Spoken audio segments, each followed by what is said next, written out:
Have you ever wondered what actually exists above and below our solar system? Most people never even think to ask that question, but the moment you do, you step into a question that might keep you up at night, because up and down don't exist in space, never did. Yet something is up there, something is down there, something so ancient, so enormous, so silent, it makes our entire solar system look like a tiny speck of dust floating in an ocean. What's out there will completely shatter everything you thought you knew about space. So what exactly is hiding in that darkness? Tonight, we are going to find out together. Before we dive in, if you love exploring these kinds of deep space videos, a simple like or subscribe really helps this channel reach more curious minds like yours. Now, let everything soften, and together we drift into space. Every diagram of the solar system you have ever seen contains a quiet error. Not in the science. The science, as far as it goes, is sound. Something subtler than that. Every classroom poster, every documentary animation, every textbook illustration spanning a full century of science education.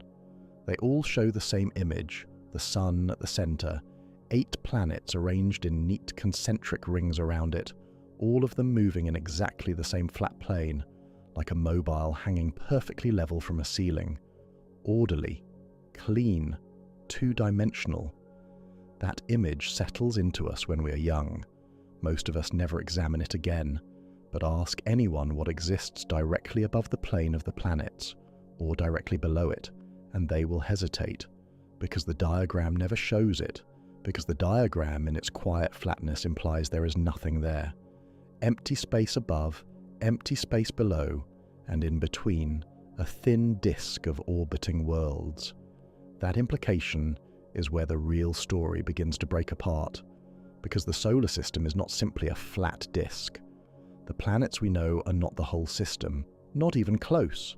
And the moment you pull back far enough to see the full picture, you find a structure so much larger, so much stranger, so much deeper than anything pinned to a classroom wall, that the question of what exists above and below becomes one of the most extraordinary questions you can ask. To understand where that flat impression comes from, and why it is only partly true, we need to go back 4.5 billion years, before the sun existed, before any planet existed, before the raw materials of any planet had gathered themselves into anything solid at all. At that time, where our solar system now sits, there was only a vast, slowly drifting cloud of gas and dust called a nebula. That word, nebula, simply means a diffuse cloud of material floating in space, gas and fine particles, spread thinly across a region so large that light would take years to cross it. This particular cloud, held together loosely by its own gravity, began at some point to collapse inward under its own weight, and as it collapsed, it began to spin. Picture a figure skater pulling their outstretched arms close to their body mid-rotation. Their spin accelerates immediately. The same physics governed our collapsing cloud. As it shrank, rotation sped up, and as it spun faster, material flung outward along the cloud's widest middle section. The sphere flattened. Over millions of years, it became a disk, a vast rotating pancake of gas and dust, with the forming sun-building heat and mass at its center. The planets grew from that disk. Dust grains collided and stuck. Small clumps grew into boulders. Boulders swept up more material and slowly built protoplanets, the precursors to the worlds we know. And because all of that material had been orbiting together in the same flat spinning disk, every planet that formed ended up moving in roughly the same plane, in the same direction, around the same center. That flat image in the diagram is not an artistic simplification. It is a fossil of formation, the shape of how we came to be, written permanently into the orbital paths of 8 planets. So what is this solar system we are examining? At the center, the sun. A single middle-aged star so gravitationally dominant that it holds approximately 99.8% of all the mass in the entire solar system. every planet, every moon, every asteroid and comet, every particle of rock and ice and frozen gas we have ever catalogued. All of it combined barely fills the remaining 0.2%. The Sun is not the centre of the solar system the way a lamp stands at the centre of a room. The Sun is essentially the room. Everything else exists inside the gravity of one overwhelming object, orbiting it, 8 planets. The inner 4, Mercury, Venus, Earth and Mars, small, rocky, dense and relatively warm, clustered within about 150 million miles of the Sun. Then the gas giants. Jupiter, so enormous that more than 1,000 Earths could fit inside it, and Saturn, encircled by its vast rings.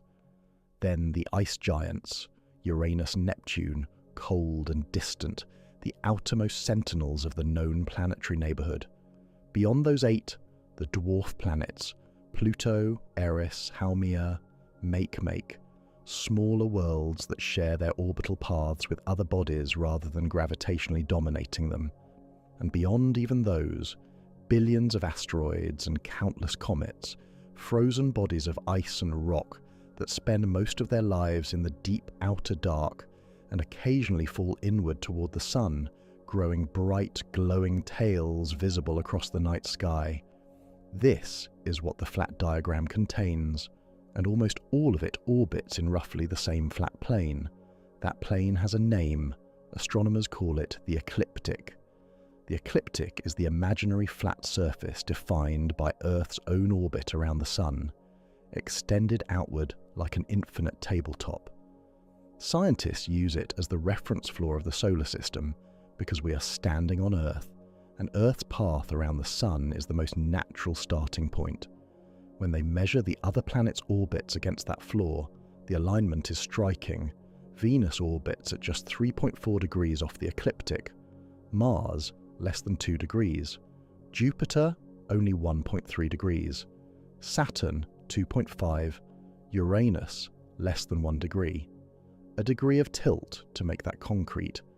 If you watch the solar system perfectly edge on from deep space, 1 degree of inclination would be nearly invisible, like tilting a dinner plate so gently that only the most careful observer would notice it had moved at all. The planets are not merely close to the same plane, they are almost precisely locked to it. That shared alignment produces something you can observe from your own backyard on any clear night. The moon and every visible planet always travel along the same narrow band across the sky, never scattered randomly across the full dome overhead, always following the same path from east to west. You are watching, with unaided eyes, the edge-on view of a shared orbital floor stretching 4.5 billion years back to a spinning cloud of dust. But here is where the settled picture quietly begins to fracture. For a long time, it was perfectly reasonable to assume that the ecliptic, Earth's orbital plane, was simply the flat middle of the solar system. Earth is where we observe from. Our orbital path is the most natural reference, and since the other planets all orbited so close to that same plane, the assumption held.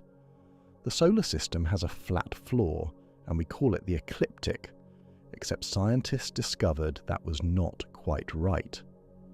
Working from precise orbital data on every body in the system, astronomers identified something they call the invariable plane, a more fundamental reference level calculated not from Earth's orbit alone, but from the combined gravitational momentum of the entire solar system. Every planet's mass, every planet's velocity, every planet's orbital arc, summed together into one precise vector. The result is a plane that reflects the system's own true gravitational center. Not the floor as seen from Earth, but the floor as the solar system itself defines by its total motion. Earth's orbit, the ecliptic, sits tilted about 1.5 degrees from that invariable plane. 1.5 degrees sounds trivially small, but it reveals something worth sitting with. The reference floor that astronomers have used since antiquity, the plane on which every planetary map is drawn, is not the same as the floor the solar system actually defines by its own physics. They are close, but they are not the same. Mercury makes the misalignment more visible still. Mercury, the smallest planet, the innermost, the fastest, orbits at 7 full degrees from the ecliptic. Imagine the solar system compressed down to the scale of a large dining table. Most planets would orbit within a few millimeters of the tabletop, barely detectable to the eye. Mercury's orbit would arc upward and downward by nearly 2 centimeters on either side. Not dramatically off, but measurably undeniably tilted, and comets do not follow the floor at all. Some fall toward the Sun from nearly straight overhead. Others sweep up from below. Many cut across the orbital plane at steep angles, traveling in every conceivable direction, bound only by gravity and not by any shared geometric agreement with the planets. The same solar system that looks perfectly flat in the diagram is simultaneously being traversed by frozen wanderers, moving in 3 full dimensions. The flat image is real, but it was never the complete picture. Before going further, stop and feel the actual distances involved. Because without a genuine sense of scale, what comes next will not land the way it deserves to. Mars, our nearest outer planetary neighbour, orbits the Sun at an average of about 142 million miles, or 228 million kilometres. To drive there non-stop at 60 miles per hour, a comfortable highway speed, you would need to have started the journey sometime in the 1750s, when the American colonies were still under British rule, to arrive today. 270 continuous years of driving. For our nearest neighbour, Jupiter is 5 times farther from the Sun than Earth is. At 484 million miles, 778 million kilometres, it sits so far out that the Sun's own light, travelling at the fastest speed the universe allows, takes 43 minutes to bridge the distance. When NASA engineers send a command to a spacecraft orbiting Jupiter, they wait 43 minutes for the signal to arrive. They wait another 43 minutes for any response to return. An hour and a half of silence, just for a single exchange. And Neptune, the outermost of the 8 planets, orbits at 2.8 billion miles, 4.5 billion kilometers from the Sun. To drive there at 60 miles per hour, you would need to have set out at roughly the time the world's first cities were being built in ancient Mesopotamia, approximately 5,000 years ago, to be arriving now. And sunlight reaching Neptune today left the Sun roughly 4 hours and 9 minutes ago. 4 hours and 9 minutes for light. That is the scale of just the flat part. Just the thin disk the diagram shows. Here is the thing worth carrying forward. The flat image is not a lie. The planets genuinely do share a nearly flat orbital plane. The ecliptic is a real and meaningful structure, but the flatness is an illusion of scope, the natural result of drawing a map of only the part of the solar system we understood first. And like any map drawn of too small a region, it accidentally implies there is nothing beyond its edges. We all know a flat map of a single city is accurate for that city, but it does not mean the Earth beyond its edges is also flat. The map is true as far as it goes. What it fails to show is the curvature waiting just outside the frame. The solar system, as it turns out, works the same way. Zoom in on the planets and you see a flat disk. Pull back, just past Neptune, just past the last line of the map, and the flatness dissolves into something far more complex, far more three-dimensional, far more surprising than the diagram ever suggested. The flat map was always just the beginning. Beyond the outermost planet, past the edge of every diagram you have ever seen, the solar system continues. Not in a flat plane, but in a thickening, tilting ring of frozen worlds that orbits the Sun at distances and angles the inner planets do not share. Ancient bodies of ice and dark rock, some large enough to be worlds in their own right. A region whose very shape begins to answer the question of what actually exists above and below the plane we thought was the whole story. What fills that ring, how it formed, and what it tells us about the true architecture of our solar neighbourhood, that is exactly where this journey now goes.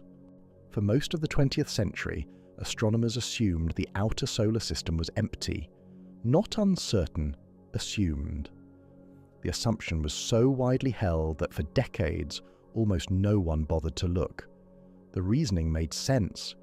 Neptune orbited 30 times farther from the Sun than Earth, nearly 3 billion miles out. Beyond it, the thinking went, gravity had done its work. Whatever material had not been swept up into planets had long since been scattered away. The outer solar system was a vast cold void, and there was nothing worth finding in it. That assumption was wrong. Not slightly wrong. Catastrophically wrong. Beyond Neptune, invisible to every telescope that had searched for it, lay one of the largest and most astonishing structures in the entire solar system. A region so densely populated with ancient frozen worlds that scientists now estimate it contains hundreds of thousands of objects larger than 60 miles across, possibly 1 trillion or more smaller ones. And the shape of that region, the way it rises and tilts and departs from the flat orbital plane of the planets, would begin to dismantle the flat image entirely. In 1951, a Dutch-American astronomer named Gerard Kuiper proposed something that most of his colleagues considered speculative at best.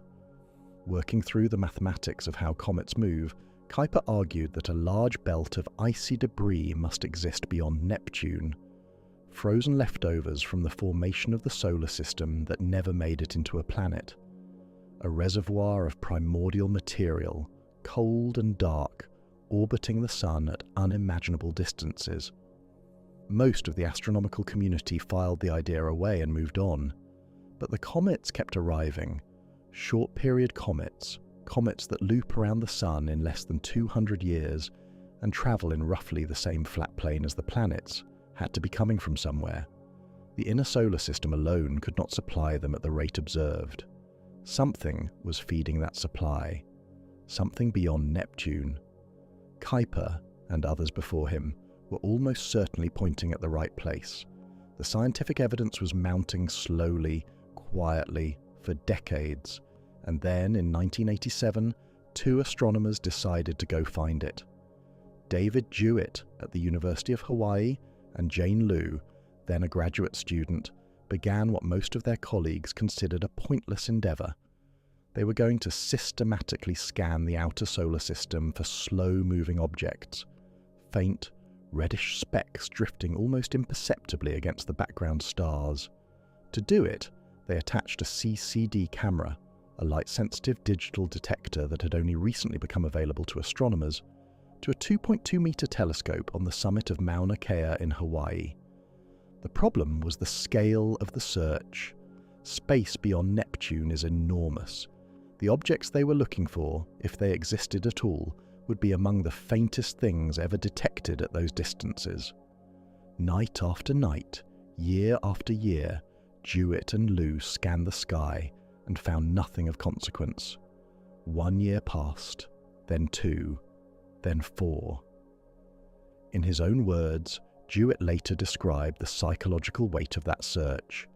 Before you find the first one, you do not know if your effort is hopeless. You do not know if you are even looking in the right direction, and you do not have confidence that there is anything to find at all. On the night of August the 30th, 1992, the search ended. Attached to their telescope, a faint reddish speck appeared, moving slowly as only something in the outer solar system would move across the screen. Calculations confirmed it was orbiting the Sun at 44 astronomical units from the Sun, 44 times the distance from Earth to the Sun, or roughly 4 billion miles. That is 4 billion miles, farther out than any known planet, and at the time more distant than anything humanity had ever detected in the solar system. The object was eventually named Albion, though Jewett and Liu called it Smiley, after a character in a spy novel, and its discovery obliterated, in a single night, 5 years of doubt. The Kuiper Belt was real. The Kuiper Belt named for the astronomer who predicted it, is a vast region of icy bodies extending from about 30 to 55 astronomical units from the Sun. 30 astronomical units, to translate that, is the orbit of Neptune itself, roughly 2.8 billion miles or 4.5 billion kilometers. 55 astronomical units is about 5 billion miles, 8 billion kilometers out. The belt spans the distance between those 2 points, a ring of material wrapping around the Sun at staggering remove. And consider the width of that ring for a moment. The Kuiper belt stretches across about 25 astronomical units from its inner to outer edge. 25 astronomical units. That is nearly 2.3 billion miles, about 2.7 billion kilometers of depth. For comparison, the entire distance from the Sun to Neptune is 30 astronomical units, about 2.8 billion miles. The Kuiper belt, from its inner rim to its outer edge, is almost as wide as the total distance from the Sun to the last major planet. The flat diagram, in other words, has been showing us only the first third of the story. What fills this region is remarkable.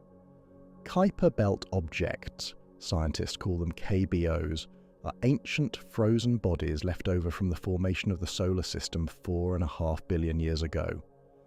Unlike the asteroids between Mars and Jupiter, which are mostly rocky and dry, KBOs are composed largely of ices, not just water ice, but frozen methane, frozen ammonia, and other volatile compounds that would be liquid or gas at any temperature closer to the Sun.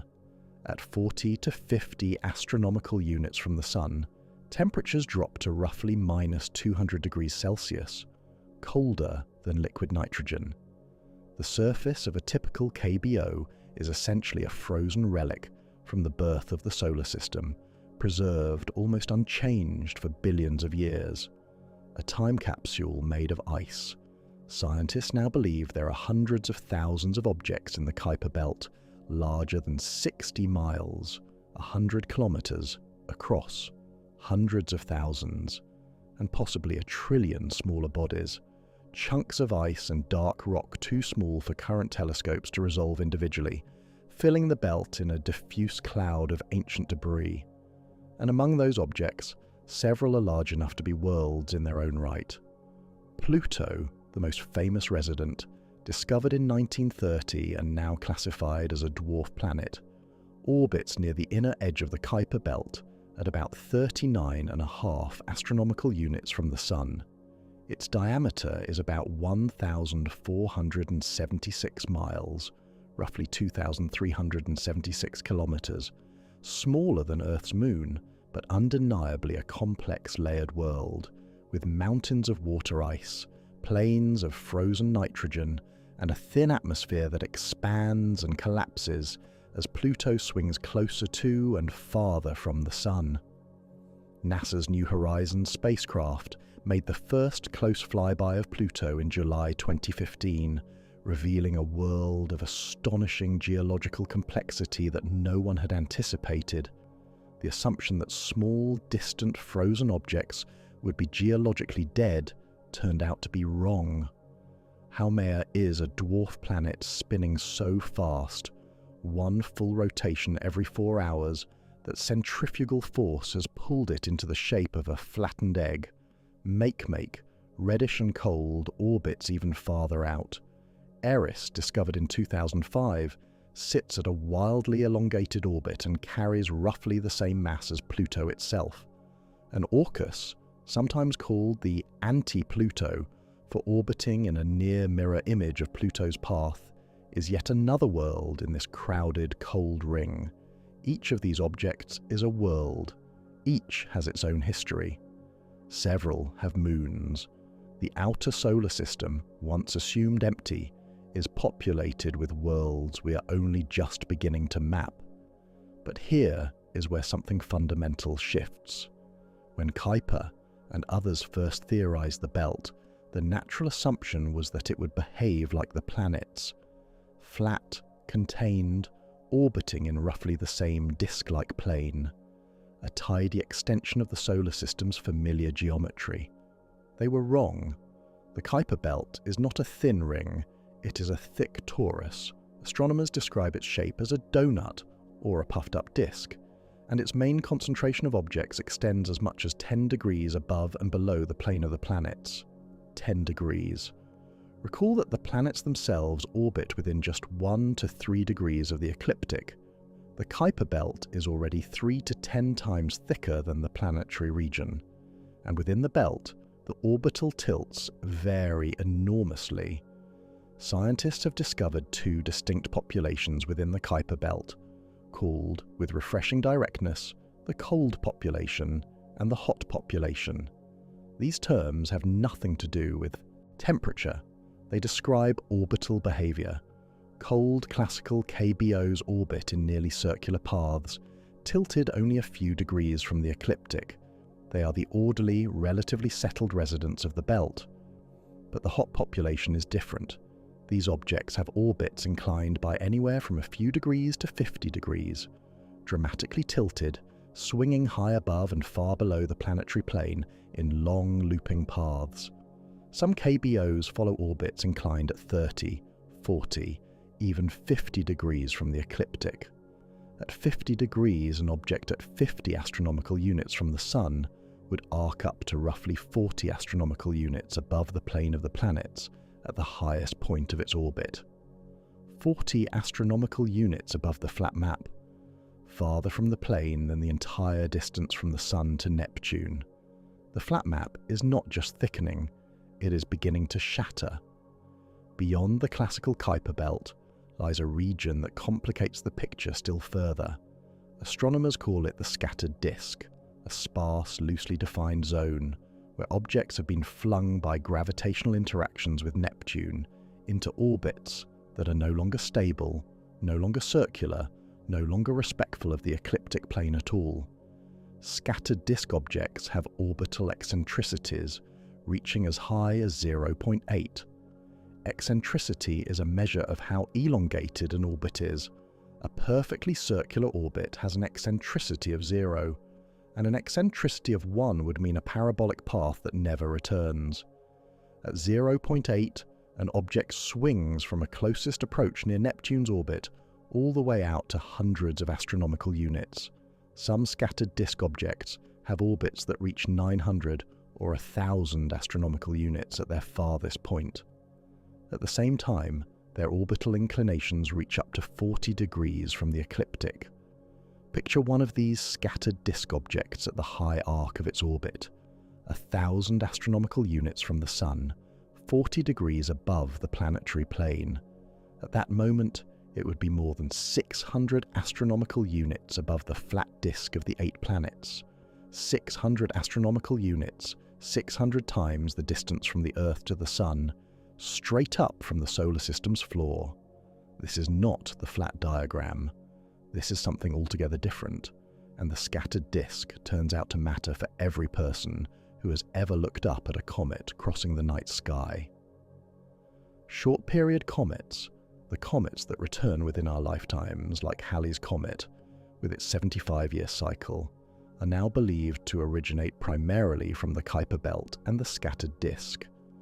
These ancient icy bodies get jostled by gravitational interactions with Neptune.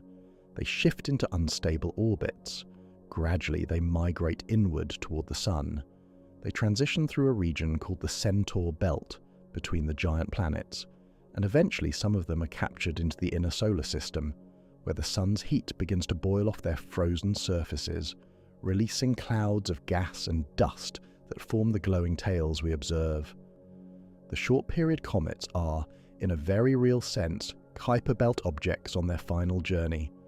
When you see a comet arcing across the sky, you are watching a piece of the outer solar system, a fragment of the belt 4 to 5 billion years old, completing a path that began in the cold dark far beyond Neptune. The belt is not merely a distant structure, its material is still arriving here, but the Kuiper belt and the scattered disk, remarkable as they are, represent only one layer of what exists beyond the planets. The scattered disk extends outward to nearly 1,000 astronomical units from the Sun, 1,000 times the Earth-Sun distance, and yet even that does not represent the full outer boundary of the solar system.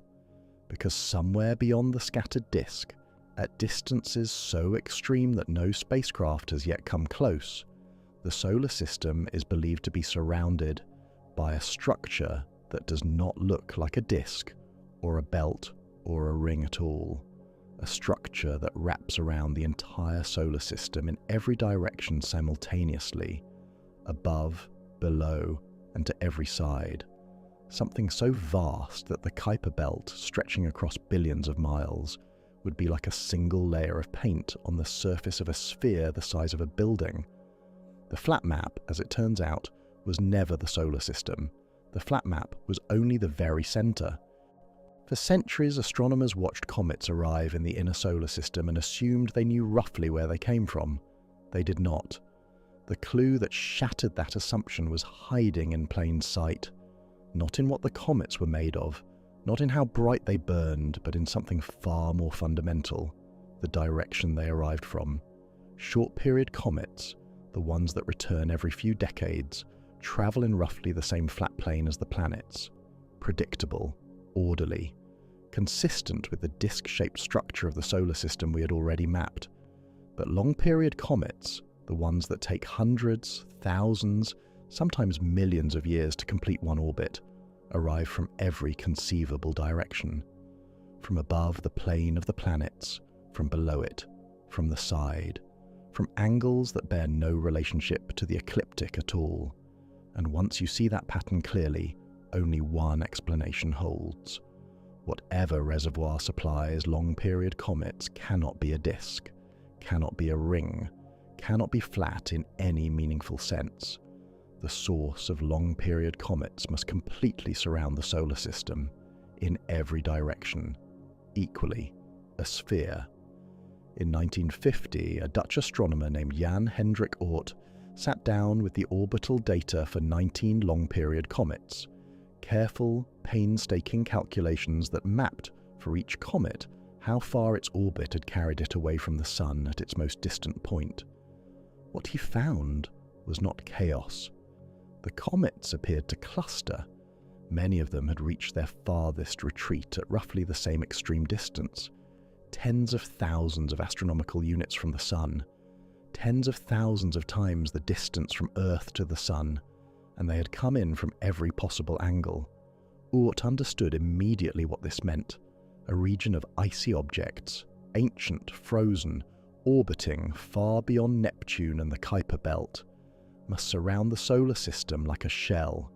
Not a flat shell, a fully spherical one, a bubble, a cloud. And because the objects within it had been orbiting so far from the Sun for so long, they had been gently influenced by galactic forces, the gravity of passing stars, the tidal pull of the Milky Way itself, that had slowly rounded their orbits, spreading them equally in every direction the way a handful of sand thrown upwards spreads outward in a sphere before falling back.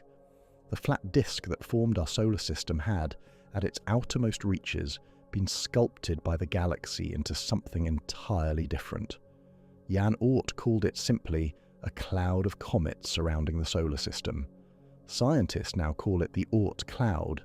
The Oort cloud is not a place with a sharp border, not a line you could cross.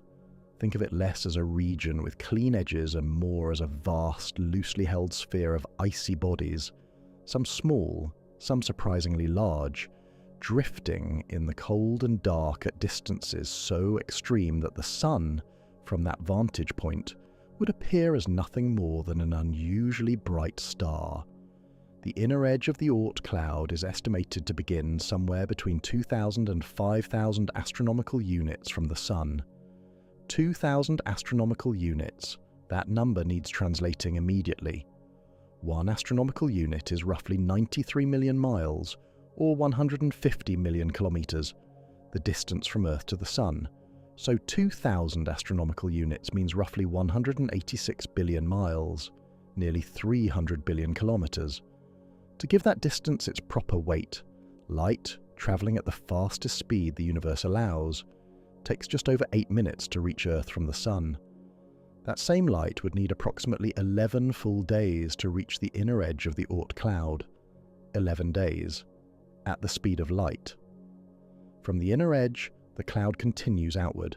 The spherical outer region extends to perhaps 50,000 astronomical units, and some estimates place the outer boundary as far as 100,000 or even 200,000 astronomical units.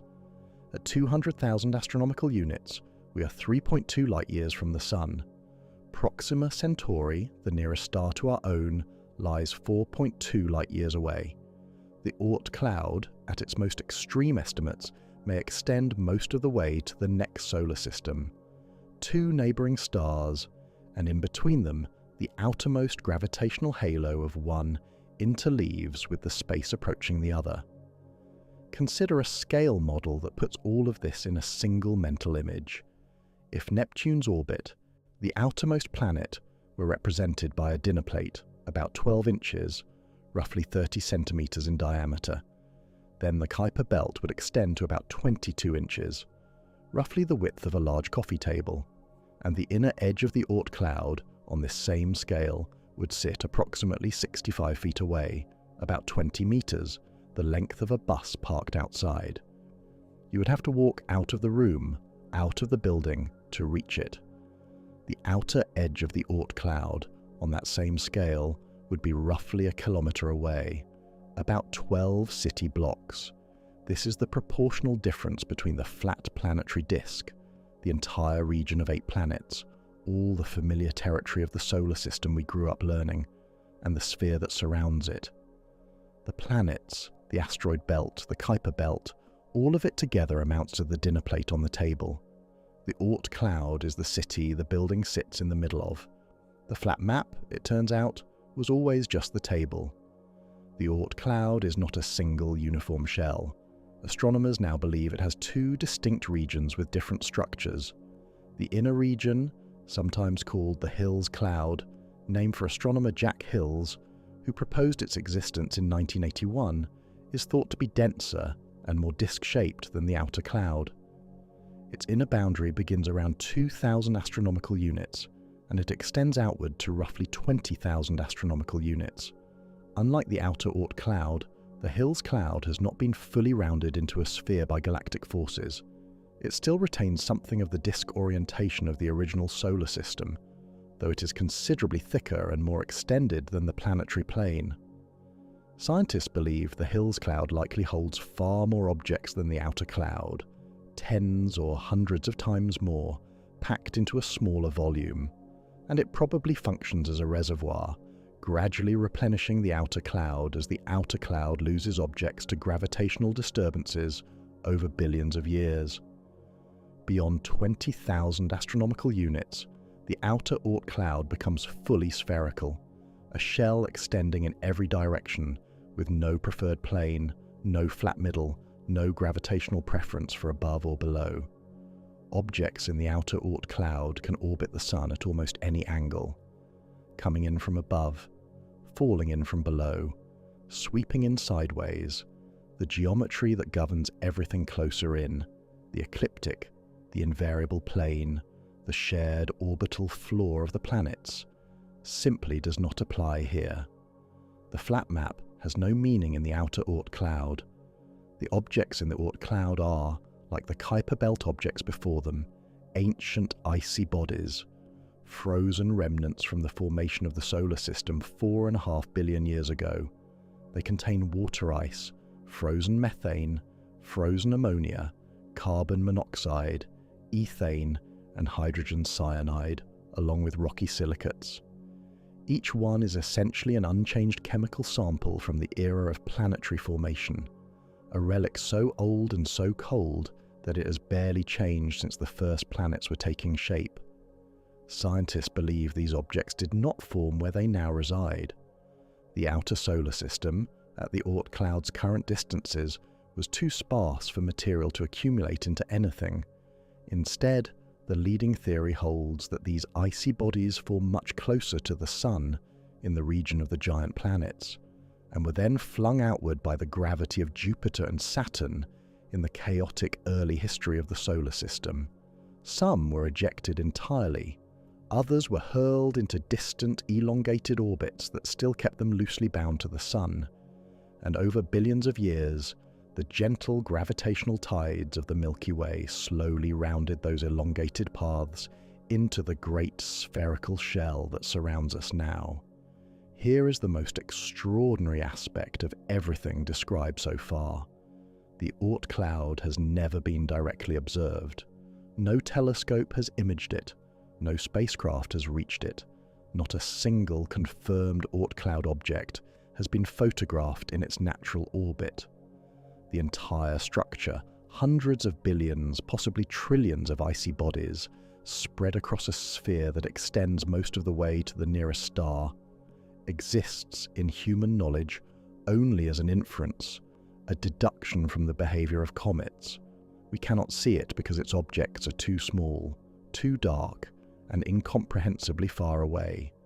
Even the most powerful telescopes available today cannot resolve individual bodies at those distances, and no human-made spacecraft has come anywhere close. NASA's Voyager 1, humanity's most distant probe, launched in 1977 and travelling at roughly 1 million miles per day, will not reach the inner edge of the Oort cloud for approximately 300 years, and once inside, it would take Voyager roughly 30,000 years to cross from the inner edge to the outer boundary. The power source aboard Voyager 1 will be exhausted long before then, and the probe will travel in silence the rest of the way. 30,000 years. 30,000. When the last ice age ended and the first human settlements were being built, that is how long ago we would have had to launch Voyager to have it exiting the Oort cloud today. And yet, we know the Oort cloud is there. Not because we can see it, but because we have studied the ambassadors it sends. Sit with this for a moment. Wherever you are right now, whatever room surrounds you, whatever light is near you, whatever weight you feel beneath you, you are inside the Oort cloud. The sun's gravitational reach, its great spherical halo of icy debris, envelops not just Neptune and the Kuiper Belt and everything in between, it envelops you.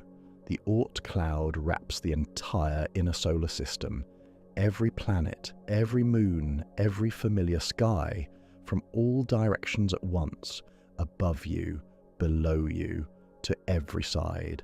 And this is the answer, at last, to the question of what exists above and below the solar system. The Oort cloud does not recognize above or below. From its perspective, the entire planetary system is a small, flat disk at its center. The way a coin sits at the middle of a glass ball. The coin has a top and a bottom. The ball simply is. Now and then, something disturbs the Oort cloud. A star passing within a few light years, not close by cosmic standards but close enough, exerts a small gravitational nudge on the objects in the outer cloud. The tidal pool of the Milky Way itself, the collective gravitational drag of hundreds of billions of stars, gently tugs at the loosely bound objects in the cloud. And occasionally, one of those nudges dislodges an icy body from its distant, nearly circular orbit, sending it falling inward on a journey toward the sun that may take tens of thousands of years to complete. When it finally arrives in the inner solar system, we see it as a long-period comet. Comet Hale-Bopp, which dazzled the night sky in 1997, almost certainly originated in the Oort cloud, its orbital period estimated at roughly 2,500 years. The last time it passed through the inner solar system, the Great Pyramid of Giza had already been standing for roughly 300 years. The old Kingdom of Egypt was in full flourish. Its light would have burned in skies above a civilization already ancient by the standards of its own time.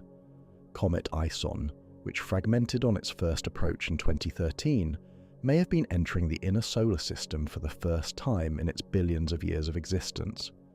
These comets are physical samples of the Oort cloud, arriving at our doorstep. Their chemistry, water ice, frozen gases, rocky silicates, is our only direct laboratory data from the solar system's most distant region. Each one is a messenger that took thousands or millions of years to arrive. The outer edge of the Oort cloud marks something more than just a distance. Astronomers describe it as the cosmographic boundary of the solar system, the point where the sun's gravitational dominance ends and the gravity of the rest of the galaxy takes over. Inside the outer Oort cloud, the Sun is still the governing force. Objects there orbit the Sun, however loosely, however slowly.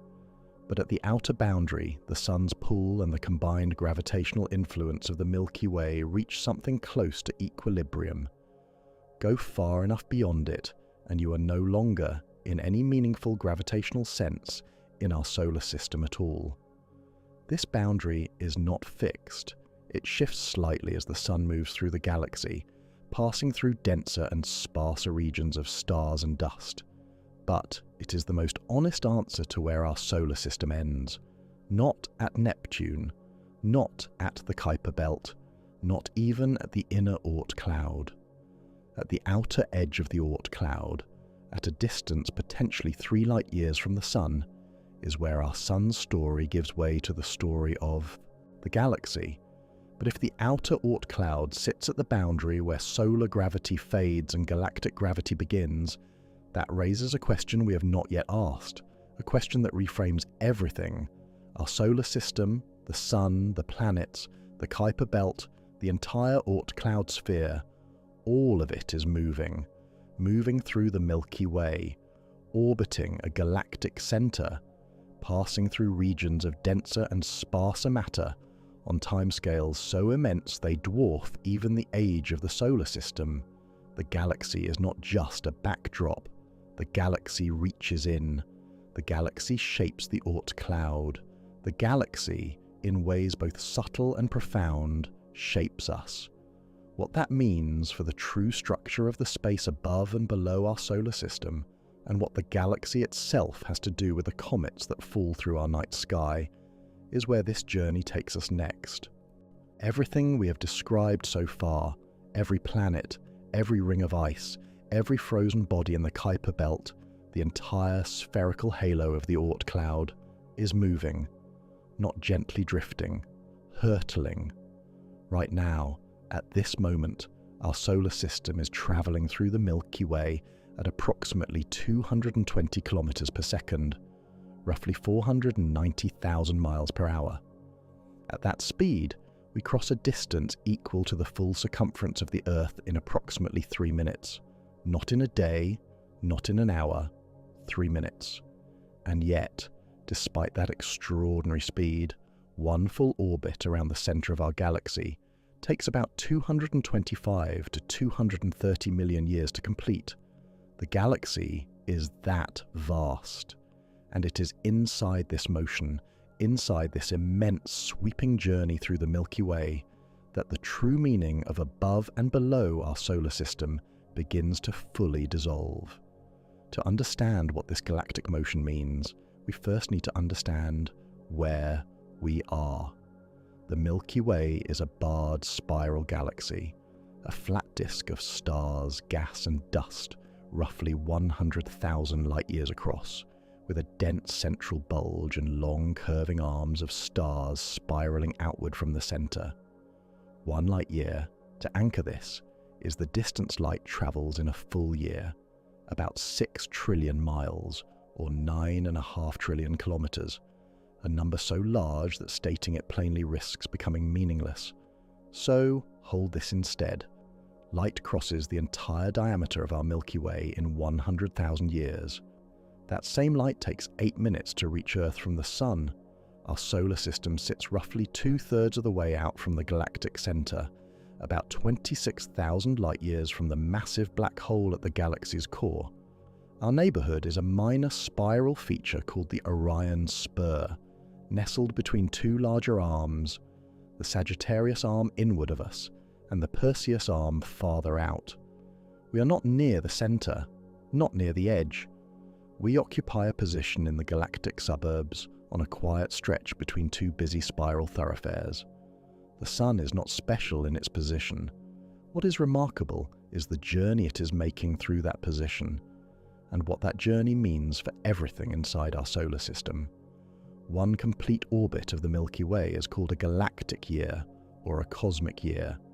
Our solar system completes one of these orbits approximately every 225 to 230 million Earth years.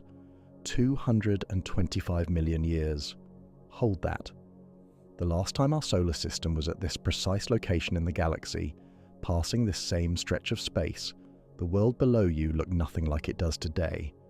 The first dinosaurs had just appeared on Earth. The supercontinent Pangaea was still intact, all the world's land masses fused into one vast, continuous body of land. The Atlantic Ocean did not yet exist. The age of reptiles was beginning. And in the 225 million years since that moment, the solar system has completed precisely one full lap of the galaxy and returned more or less to where it was. The Sun is approximately 4.5 billion years old. That means it has completed roughly 18 to 20 of these enormous orbits in its lifetime. 20 laps of the Milky Way, 20 full circuits around a galaxy that takes light 100,000 years to cross. The Sun has been doing this, quietly, relentlessly, for nearly the entire age of the solar system. And in all of recorded human history, every civilization, every war, every generation of memory going back roughly 10,000 years, our solar system has not even completed 1/15,000th of a single orbit. On the galaxy's scale, humanity's entire history occupies an invisible sliver of a single circuit. Here is where the picture changes in a way that matters deeply for the question we have been building toward. The solar system is not aligned with the Milky Way. The flat plane of the planets, the ecliptic, the orbital floor we traced in the opening of this journey is tilted at approximately 60 degrees relative to the plane of the galaxy. 60 degrees. That is not a small wobble. Picture a compass pointing north. Now, tilt that compass 60 degrees sideways, nearly 2/3 of the way to horizontal. That is how dramatically our solar system's flat disk is angled relative to the galaxy's own disk. What this means is profound. When you look at the night sky and trace the arc of the Milky Way across it, that faint band of stars, the edge-on view of our galactic disk, the orbital plane of the planets does not align with it. The planets cut across the Milky Way at a steep angle. Our solar systems up and down, and the galaxies up and down are completely different directions in space.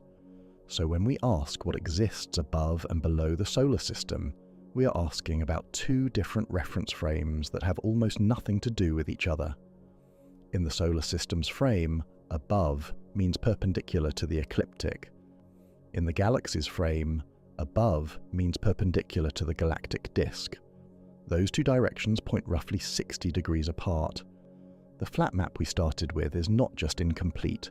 In the galaxy's frame, it is oriented sideways. But the relationship between the solar system and the galactic plane grows stranger still. The Sun does not travel in a perfectly flat orbit around the galactic center. Like a horse on a carousel that rises and falls as it circles, our solar system oscillates, bobbing above and below the galactic midplane in a slow, rhythmic wave as it makes each circuit of the galaxy. The galactic midplane, the flat middle of the Milky Way's disk, is where star density, gas density, and gravitational force are all at their highest. The Sun's orbit carries it above this plane, then back through it, then below it, then back up again, in a full cycle that takes approximately 60 to 70 million years to complete. Each crossing of the galactic midplane takes roughly 30 to 35 million years. Currently, our solar system sits approximately 50 to 80 light-years above the galactic midplane, heading northward through the galaxy, gradually pulling further from the galactic midplane. Within a few 100,000 years, we will reach the highest point of this current oscillation, perhaps 200 to 230 light-years above the plane. Then, the galaxy's gravity will pull us back downward, and roughly 30 million years from now, we will pass through the galactic midplane again before dipping south of it. 200 light-years of vertical range. This motion is not perceptible on any human timescale, but over tens of millions of years, it carries our solar system repeatedly through fundamentally different galactic environments, denser regions near the midplane, sparser regions above and below, and that movement has consequences. The Milky Way is not a passive backdrop. The combined gravitational field of the entire galaxy, hundreds of billions of stars, vast clouds of gas and dust, the invisible mass of dark matter threading through it all, exerts a tidal force on everything within it. Scientists call this the galactic tide.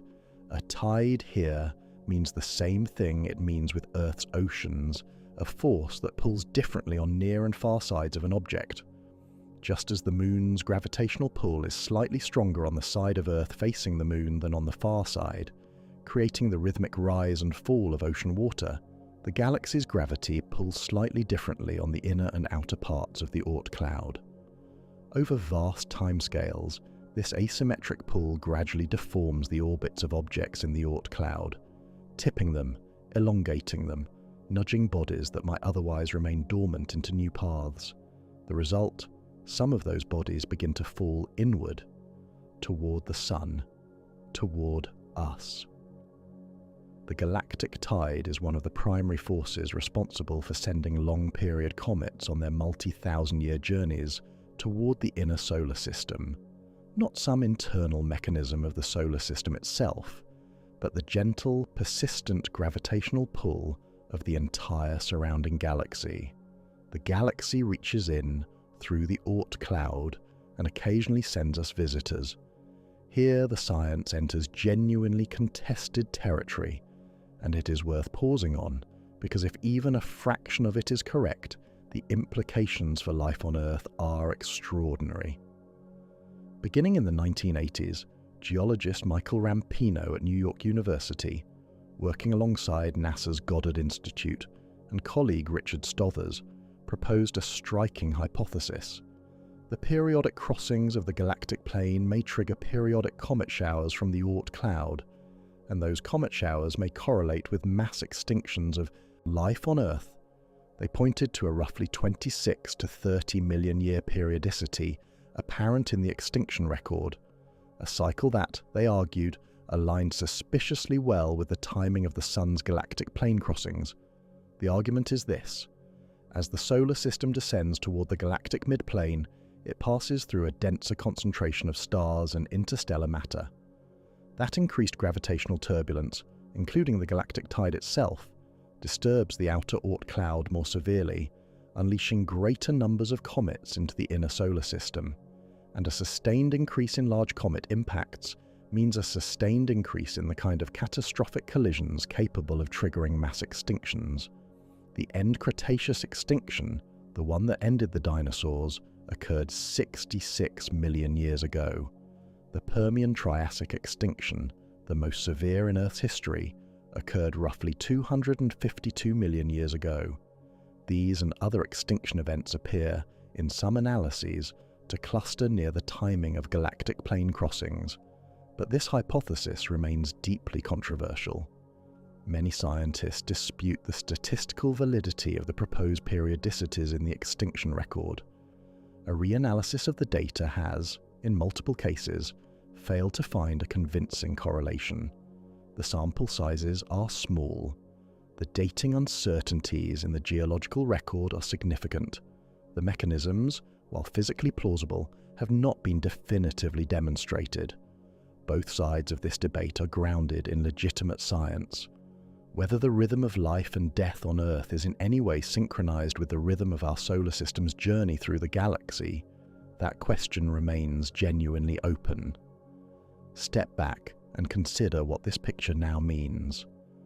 The question we began with, what exists above and below the solar system, has now expanded far beyond the scale at which it was first asked.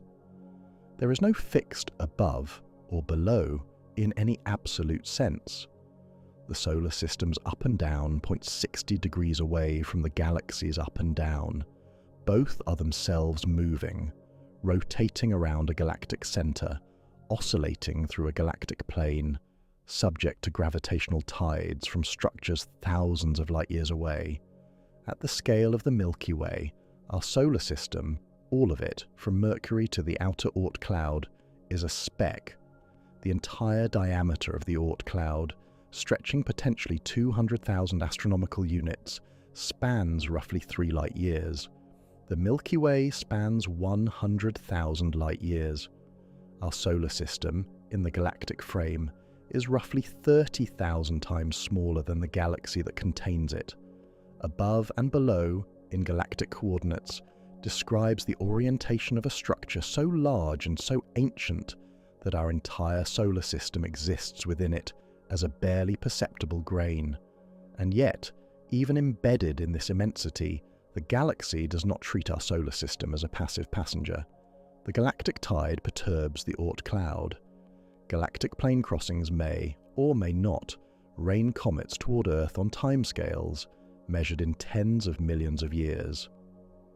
The comets that occasionally streak across our night sky arrive partly because of gravitational forces reaching across the width of the Milky Way, which means the comets themselves, those ancient icy messengers we have watched without understanding for all of human history, carry information not just about the outer solar system, but about our position in the galaxy.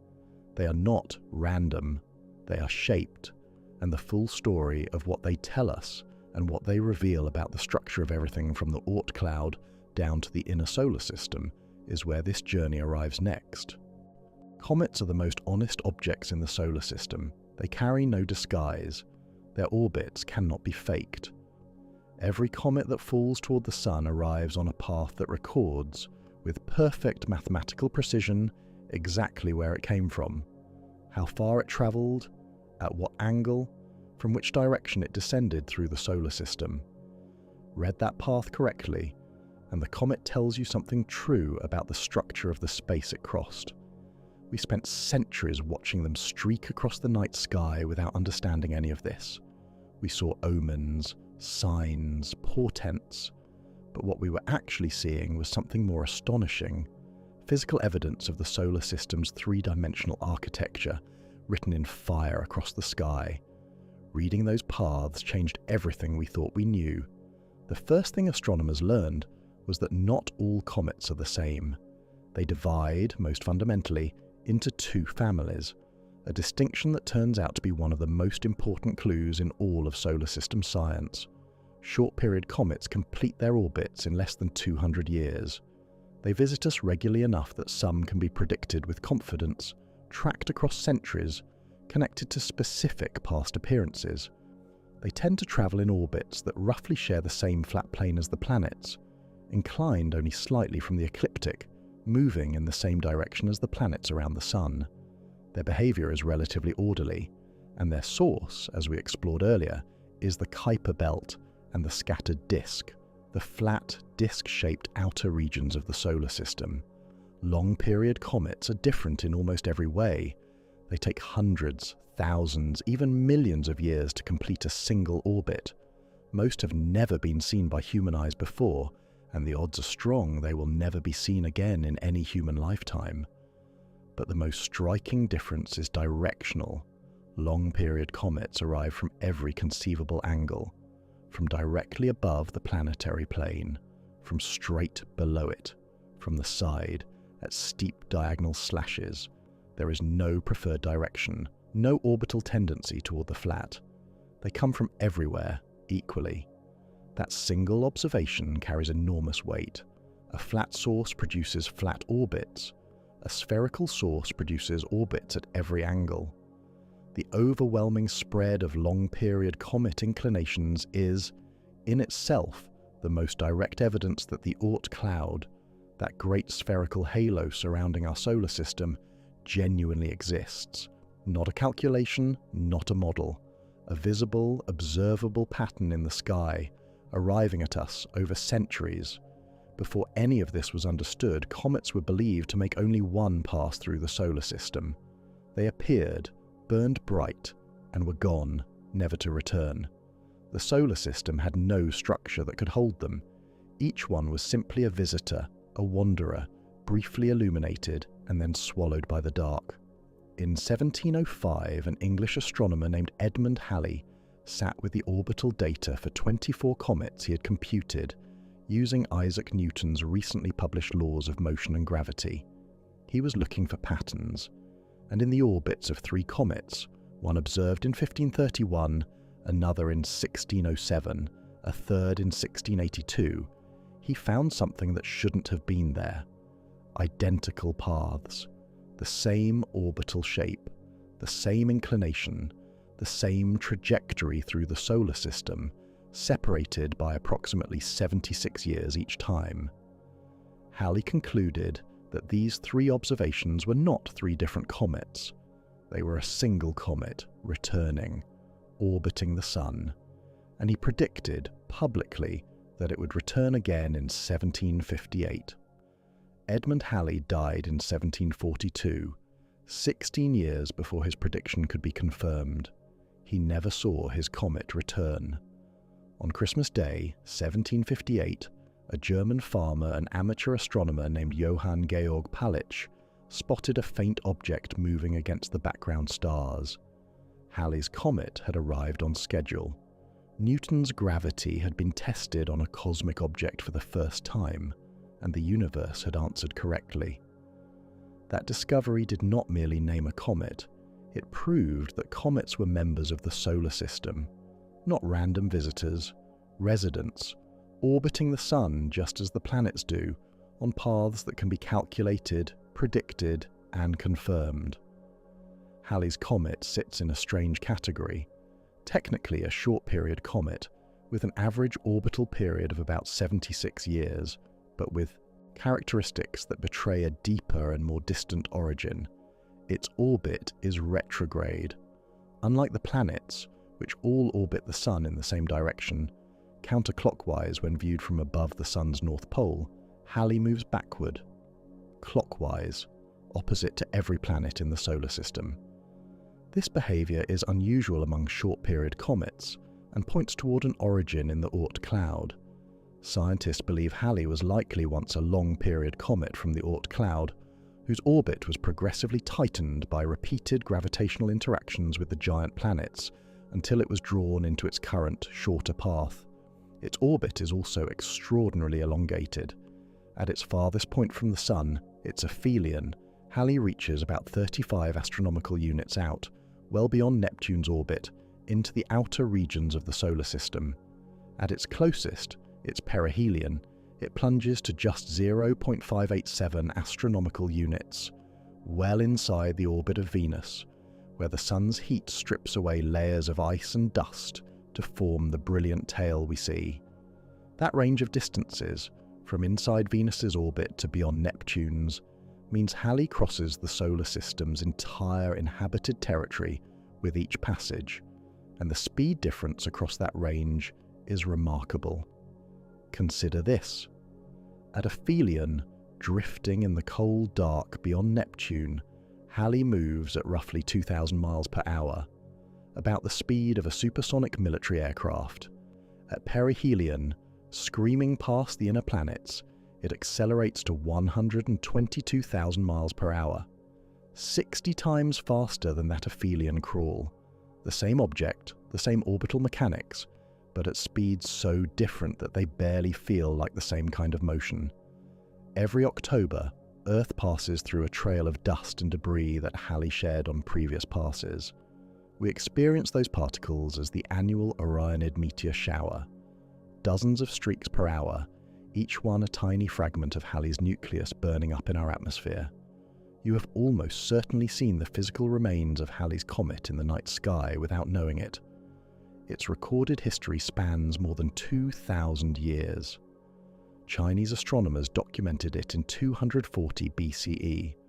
The Babylonians noted it in 164 BCE. Medieval European chroniclers tracked it in 1066. It appears in the Bayeux Tapestry, woven to commemorate the Norman conquest of England, with terrified figures pointing at the sky. Halley's comet was not a stranger to our ancestors. They simply did not know it was the same visitor each time.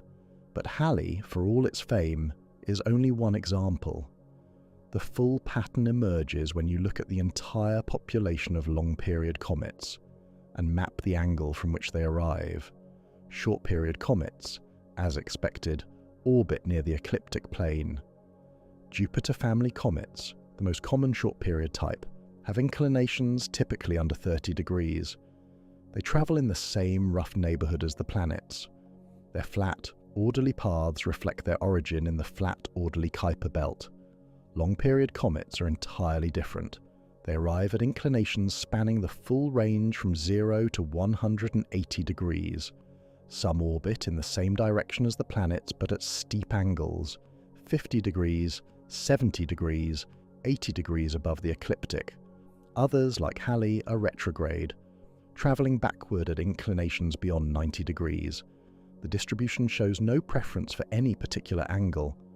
Objects arrive from above the plane as often as from below, from the side as often as from either extreme. Picture a flat disk, the planetary system, seen edge-on. Imagine objects falling toward it from every conceivable direction, in a perfect sphere of trajectories, as if fired from all directions equally toward a single central point. That is what the long-period comet data shows. The source cannot be flat. The source is a sphere. This is the Oort cloud, made visible through the behavior of its outcast members. In the summer of 2020, the solar system sent a particularly striking example. Comet Neowise, formerly designated C/2020 F3, arrived in the inner solar system in late June and July, visible to the naked eye across the entire northern hemisphere for the first time in over 2 decades. Neowise travelled on a retrograde orbit, inclined at approximately 129 degrees to the ecliptic. 129 degrees. That is not just tilted. That is inverted and steep simultaneously. Neowise arrived from high above the plane of the planets and crossed through it at a dramatic angle, its path slashing downward toward the Sun before sweeping back out. Its orbital period before this pass was about 4,500 years, which means the last time Neowise came this close to the Sun was roughly 4,500 years ago, around 2500 BCE. At that time, the Great Pyramid of Giza was being constructed. Writing had only recently been invented in Mesopotamia. No civilization on Earth would have had a word for what it was. And now it has returned, its surface still largely unchanged, its ices carrying chemistry from the birth of the solar system to illuminate the July sky over a planet it has never illuminated before.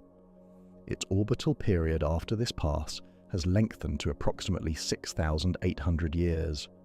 The next time Neowise appears in human skies, it will be the year 8,820. Neowise's 129-degree inclination means that from the perspective of the flat planetary system, this comet descended from directly above, from the north of the solar system's disk, and departed below it. It is, in the most literal sense, a visitor from above. And its trajectory makes the Oort cloud's spherical nature not just a theoretical construct, but a physical reality crossing our sky. Comet Hale-Bopp, which graced the skies of 1997, was even more dramatically inclined. Independently discovered on July 23, 1995, by 2 amateur astronomers, Alan Hale in New Mexico and Thomas Bopp in Arizona, both observing separately on the same night, it became visible to the naked eye approximately 18 months before perihelion and remained naked eye visible for 18 months after. No comet in modern recorded history has been visible to unaided eyes for that long. Its orbital inclination, 89 degrees, almost perfectly perpendicular to the ecliptic plane. Hale-Bopp did not fall in from slightly above or below the flat planetary disk. It dropped in at a right angle to it, arriving essentially from directly overhead. Its enormous nucleus, roughly 37 miles, about 60 kilometers across, making it 5 to 6 times larger than Halley's, released quantities of gas and dust that lit the night sky across an extended stretch of Earth's history. Its previous orbital period, approximately 4,200 years.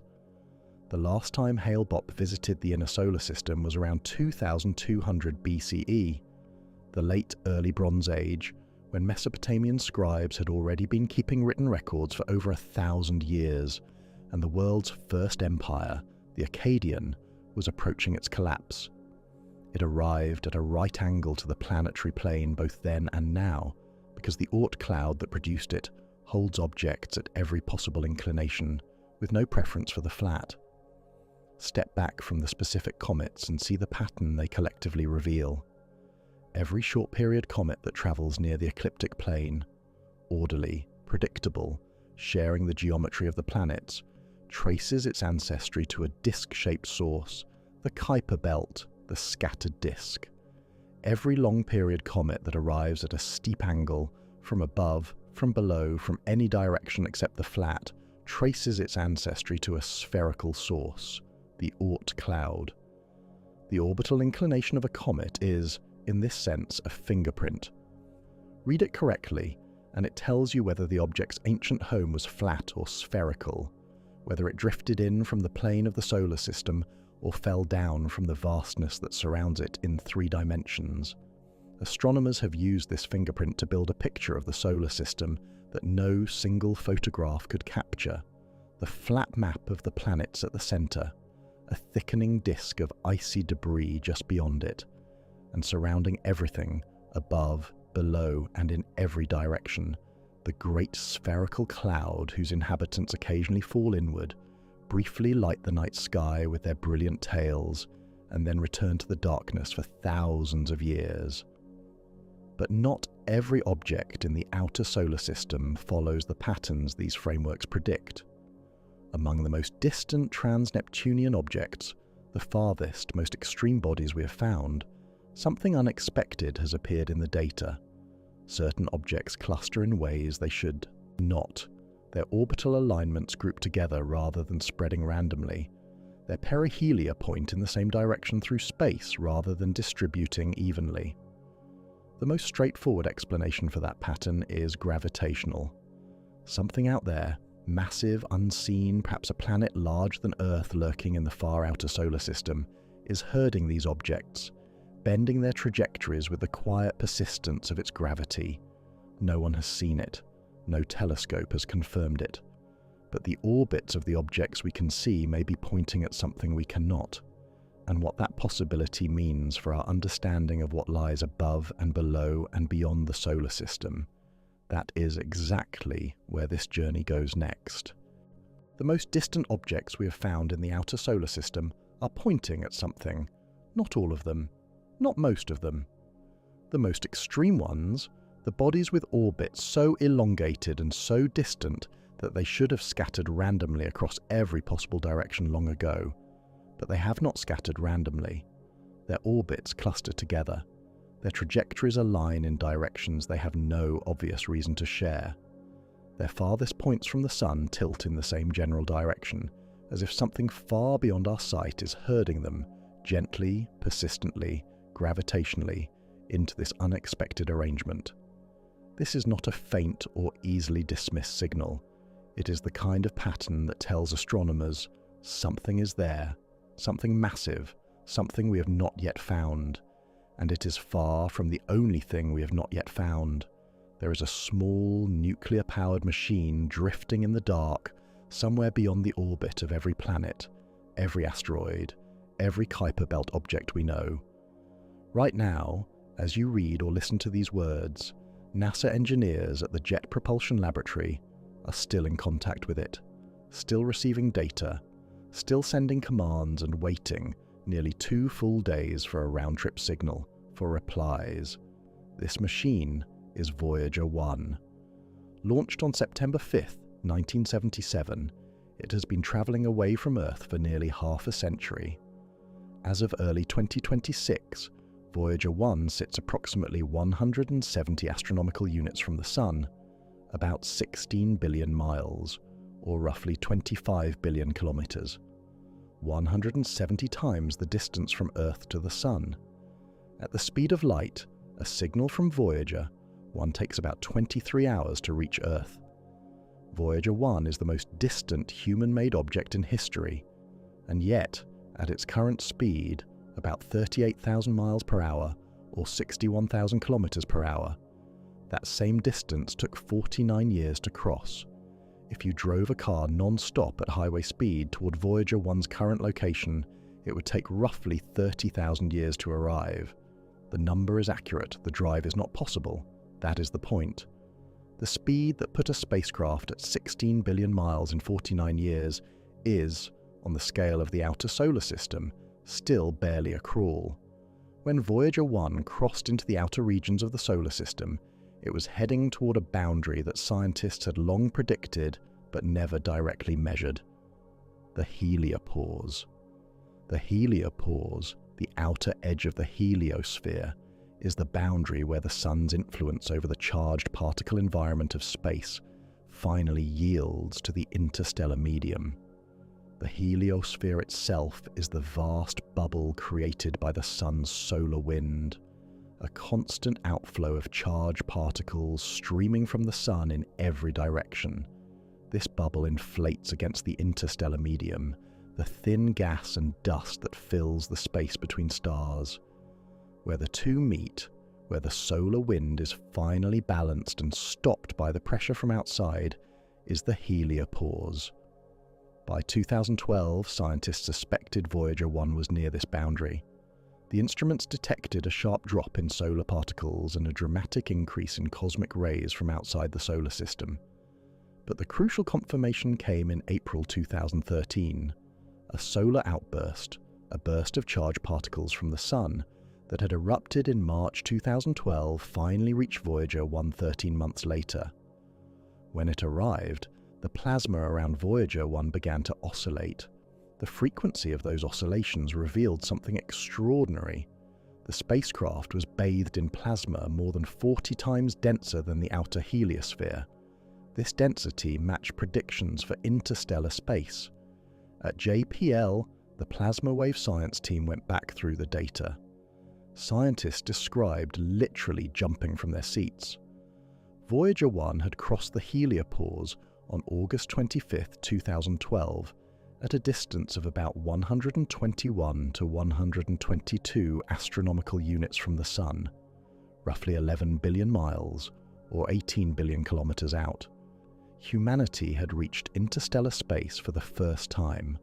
Voyager 2 followed, crossing the heliopause on November 5, 2018 from a different direction, heading south below the ecliptic plane into a part of the interstellar boundary no probe had ever sampled. The two probes revealed that the heliosphere's boundary is not a perfect sphere. Its shape varies with direction, sculpted by the interstellar wind pressing in from outside. But here is the crucial distinction, and it reshapes how we think about the edge of the solar system.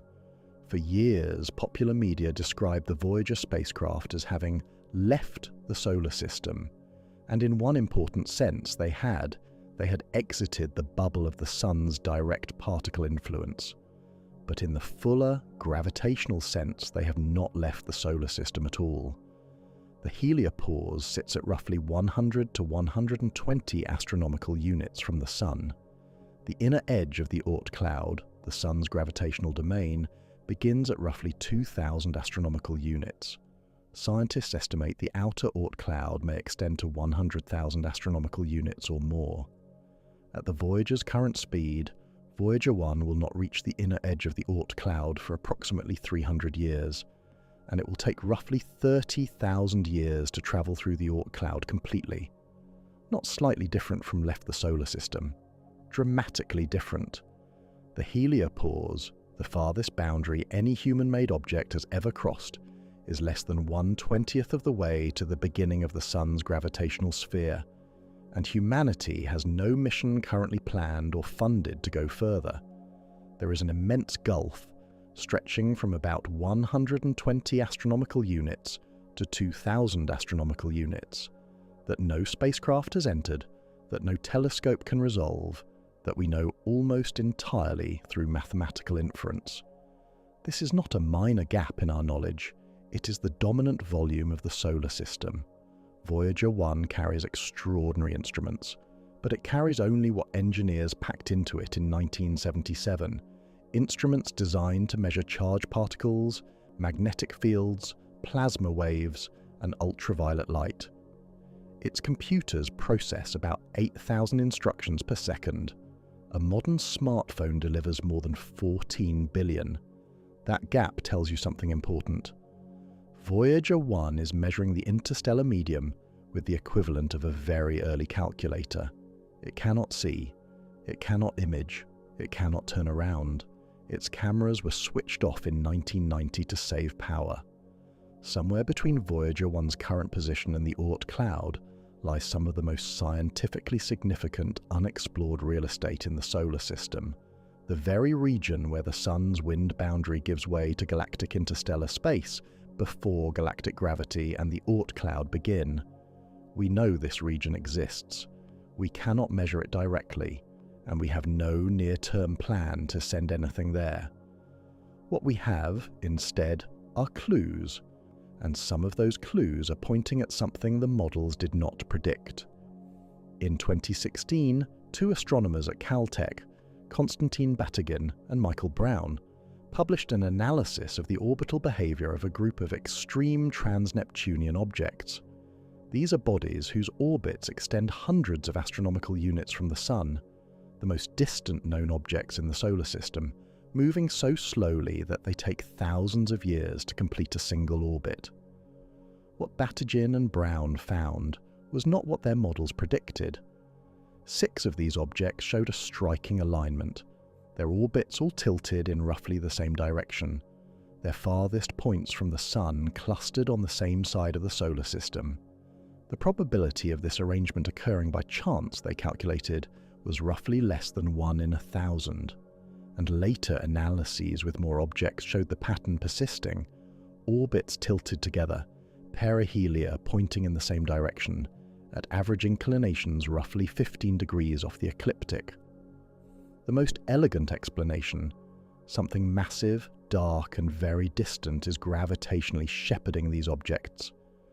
Batygin and Brown proposed the existence of a planet called Planet 9, with a mass of roughly 5 to 10 times that of Earth, orbiting the Sun at a distance of 400 to 800 astronomical units in a highly elongated path. 400 astronomical units, that would place it so far from the Sun that sunlight arriving at its surface would have left our star 2 to 4 days earlier. At this distance, it would be essentially invisible to all existing survey telescopes. But the hypothesis is genuinely contested. 2 major independent surveys, the Outer Solar System Origins Survey and the Dark Energy Survey, catalogued hundreds of new trans-Neptunian objects and concluded that the clustering pattern Batygin and Brown identified may be the result of observational bias rather than a real planet. When you survey only the part of the sky easily accessible to a particular telescope, you tend to find objects in those directions more often, not because a planet put them there, but simply because you looked there. The argument is not settled. Both sides have legitimate scientific standing. The Vera C. Rubin Observatory, a new wide-angle telescope in Chile that began survey operations in late 2025, equipped with the largest digital camera ever built, is now scanning the entire available southern sky every few nights. Its designers believe it has an excellent chance of either finding Planet 9 directly, if it exists, or definitively ruling it out through sheer statistical power. This is not a distant future resolution. The data may arrive within a few years. Until then, Planet 9 is simultaneously the most compelling and most uncertain possibility in contemporary solar system science, a proposed world that would be the most significant planetary discovery since Neptune, or a phantom born of small sample sizes and wishful pattern recognition. Beyond the question of an undiscovered planet lies something still more fundamental and still more uncertain: the influence of the galaxy's dark matter on the outer solar system. Dark matter is the name scientists give to the mass that must exist throughout the universe to explain the observed gravitational behavior of galaxies. Stars orbit at speeds that imply far more mass than visible matter can account for. This unseen material makes up roughly 27% of the universe's total mass energy. We know it is there through its gravitational effects. We have not yet detected a single dark matter particle directly. Some researchers, including physicist Lisa Randall of Harvard, have proposed that dark matter may be concentrated in a thin disk in the plane of our galaxy. If such a disk exists, it would exert an additional gravitational tidal force on the Oort cloud as the solar system periodically passes through the galactic midplane. This could modulate the rate at which comets are dislodged and sent toward the inner solar system. The dark matter disk hypothesis remains theoretically interesting, but observationally unconfirmed. The boundaries between what we know, what we suspect, and what we are guessing at become increasingly blurred the further we look from the Sun. This is honest science. Not all unknowns are equal. Some are bounded uncertainties. We do not know the exact shape of the Oort cloud, but our uncertainty has limits. Others, like the nature of dark matter, are fundamental open questions that may require physics we have not yet discovered to resolve. The outer solar system sits at the intersection of both kinds of unknowns. Consider the full extent of our ignorance honestly. The Voyager probes have sampled the heliopause from two directions. Everything between the heliopause and the Oort cloud, a span of roughly 1800 to 4800 astronomical units, remains entirely unmeasured by any human instrument. We have inferred the density of interstellar space in that region from plasma wave oscillations. We have no direct chemical measurements, no particle counts, no magnetic field profiles. We are navigating with early instruments pointing in two specific directions. The Oort cloud itself, despite being the dominant structure of the solar system by volume, has never been directly imaged. No object has ever been confirmed as an Oort cloud body in its native orbit. We know it almost entirely through indirect evidence, the orbits of the long-period comets it sends us, mathematical models of how the solar system must have evolved, and the gravitational argument that something must lie there to explain what we see. Even the most fundamental properties of the outer solar system remain uncertain. The total mass of the Oort cloud is estimated at a few times Earth's mass, but this estimate carries significant uncertainty. The precise outer boundary of the Sun's gravitational dominance shifts depending on galactic tidal forces, passing stars, and the distribution of matter we cannot measure. The shape of the heliosphere itself, assumed to be roughly spherical for decades, turned out to be far more asymmetric and dynamic than models predicted, a lesson that should inform how cautiously we hold our models of even farther out structures. The fundamental challenge of the outer solar system is one of distance and time. Voyager 1, the fastest sustained outbound vehicle humanity has ever launched, took 49 years to reach its current position of 170 astronomical units. Scientists at the Johns Hopkins Applied Physics Laboratory have studied a concept called the interstellar probe, a potential future mission that could potentially reach 1,000 astronomical units within 50 years, using a more powerful launch system. That would be remarkable progress. But 1,000 astronomical units is still less than half the distance to the inner Oort cloud.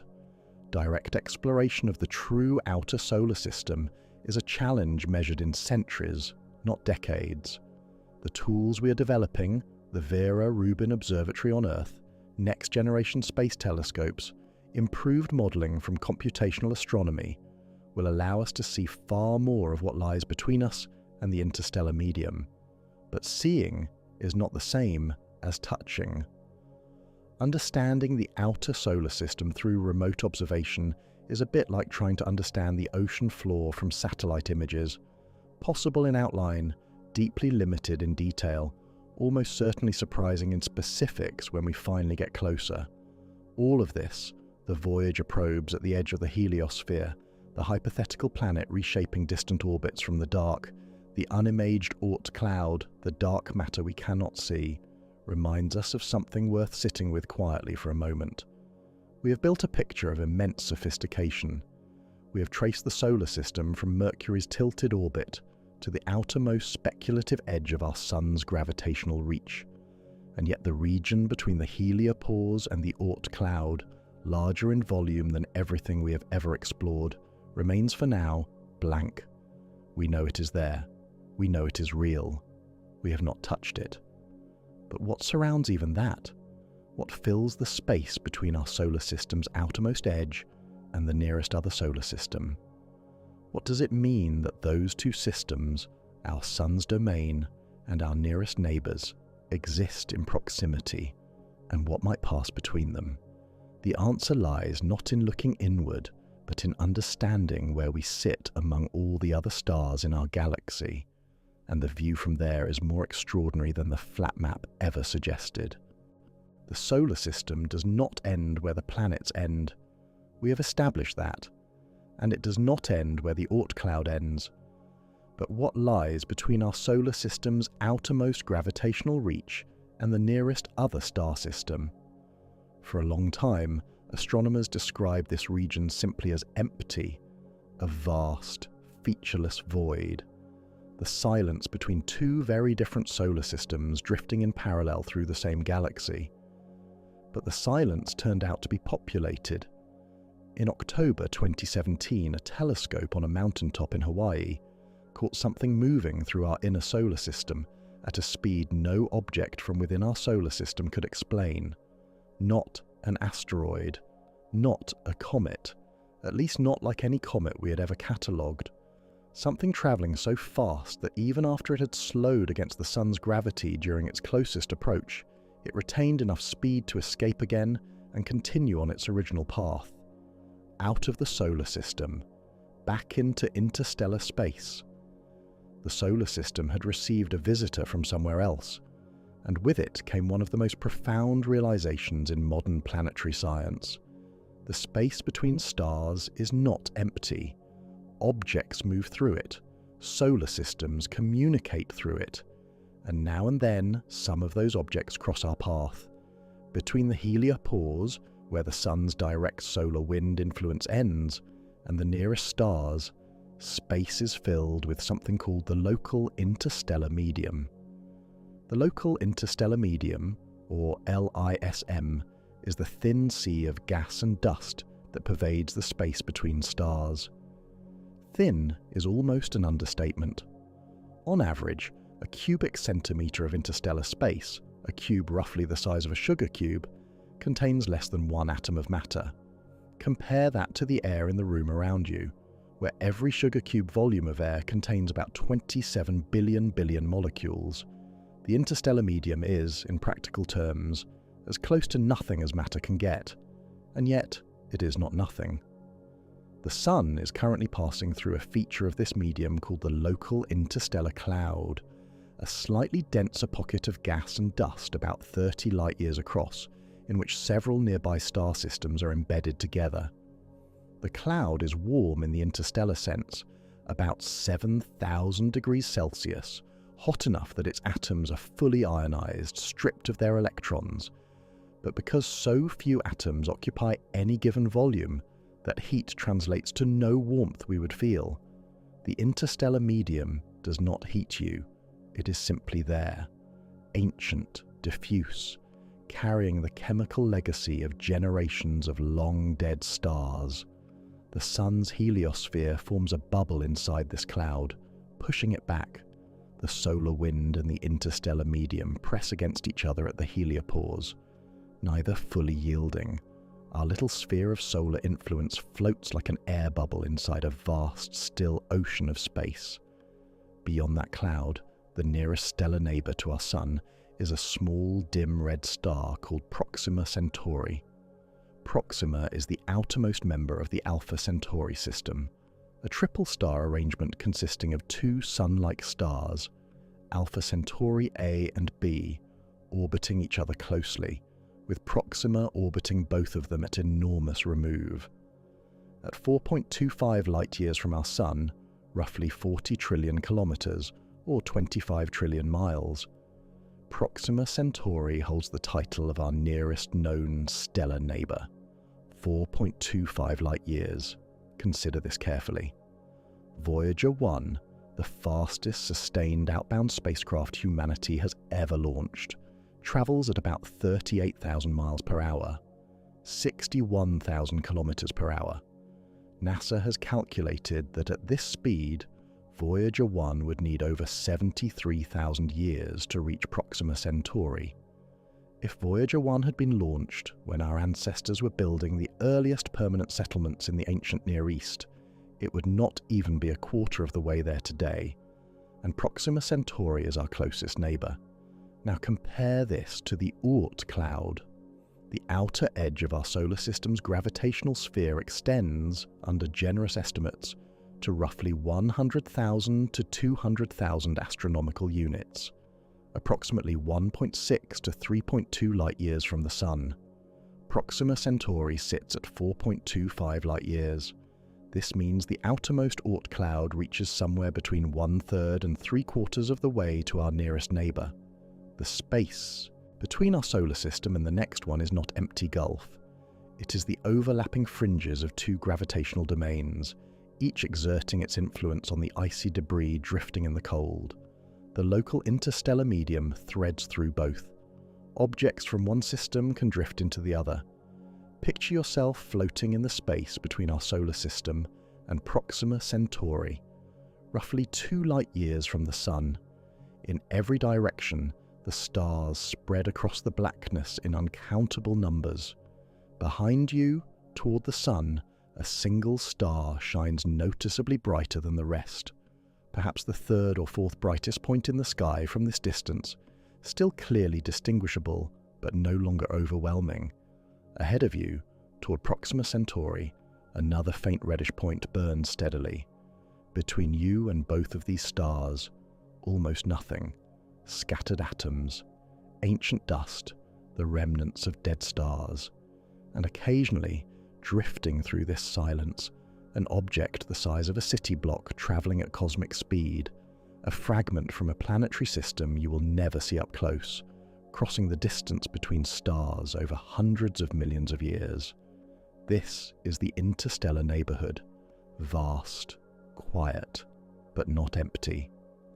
On October 19, 2017, a postdoctoral researcher named Robert Werrick was reviewing images from the Pan-STARRS 1 telescope atop Mauna Kea in Hawaii when he noticed something unusual in the data. An object. Moving at a speed no object from within our solar system should be moving. Its orbit was not elliptical, the shape expected for a body bound to the Sun. Its orbit was hyperbolic, an open curve, a path that would not return. The object had already made its closest approach to the Sun and was heading outward again. Astronomers had a narrow window, eventually just 4 months, to study it before it faded beyond the reach of any telescope. What they found was extraordinary. The object was travelling at roughly 196,000 miles per hour, about 87 kilometers per second, relative to the Sun at its closest approach. Its brightness varied dramatically every 7 to 8 hours, suggesting a highly elongated shape rotating end over end, estimated at perhaps 10 times longer than it was wide, roughly 400 meters, about 1/4 of a mile, from tip to tip.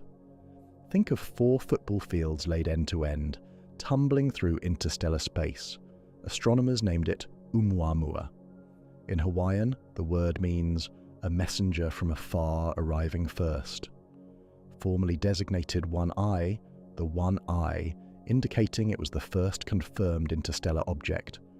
Oumuamua was a body from another planetary system that had drifted through the interstellar medium for an unknown duration before its chance encounter with ours. Its trajectory, when tracked backward, placed its apparent origin in the rough direction of the constellation Lyra, but accounting for stellar motions, no specific star of origin could be identified. Scientists estimate Oumuamua may have been wandering through interstellar space for hundreds of millions of years, possibly ejected from its home system by a gravitational interaction with a giant planet during that system's early chaotic history. When leaving our solar system, Oumuamua accelerated slightly more than gravity alone could explain.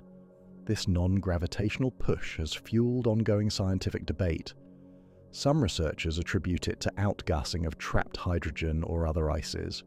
Others have proposed different mechanisms.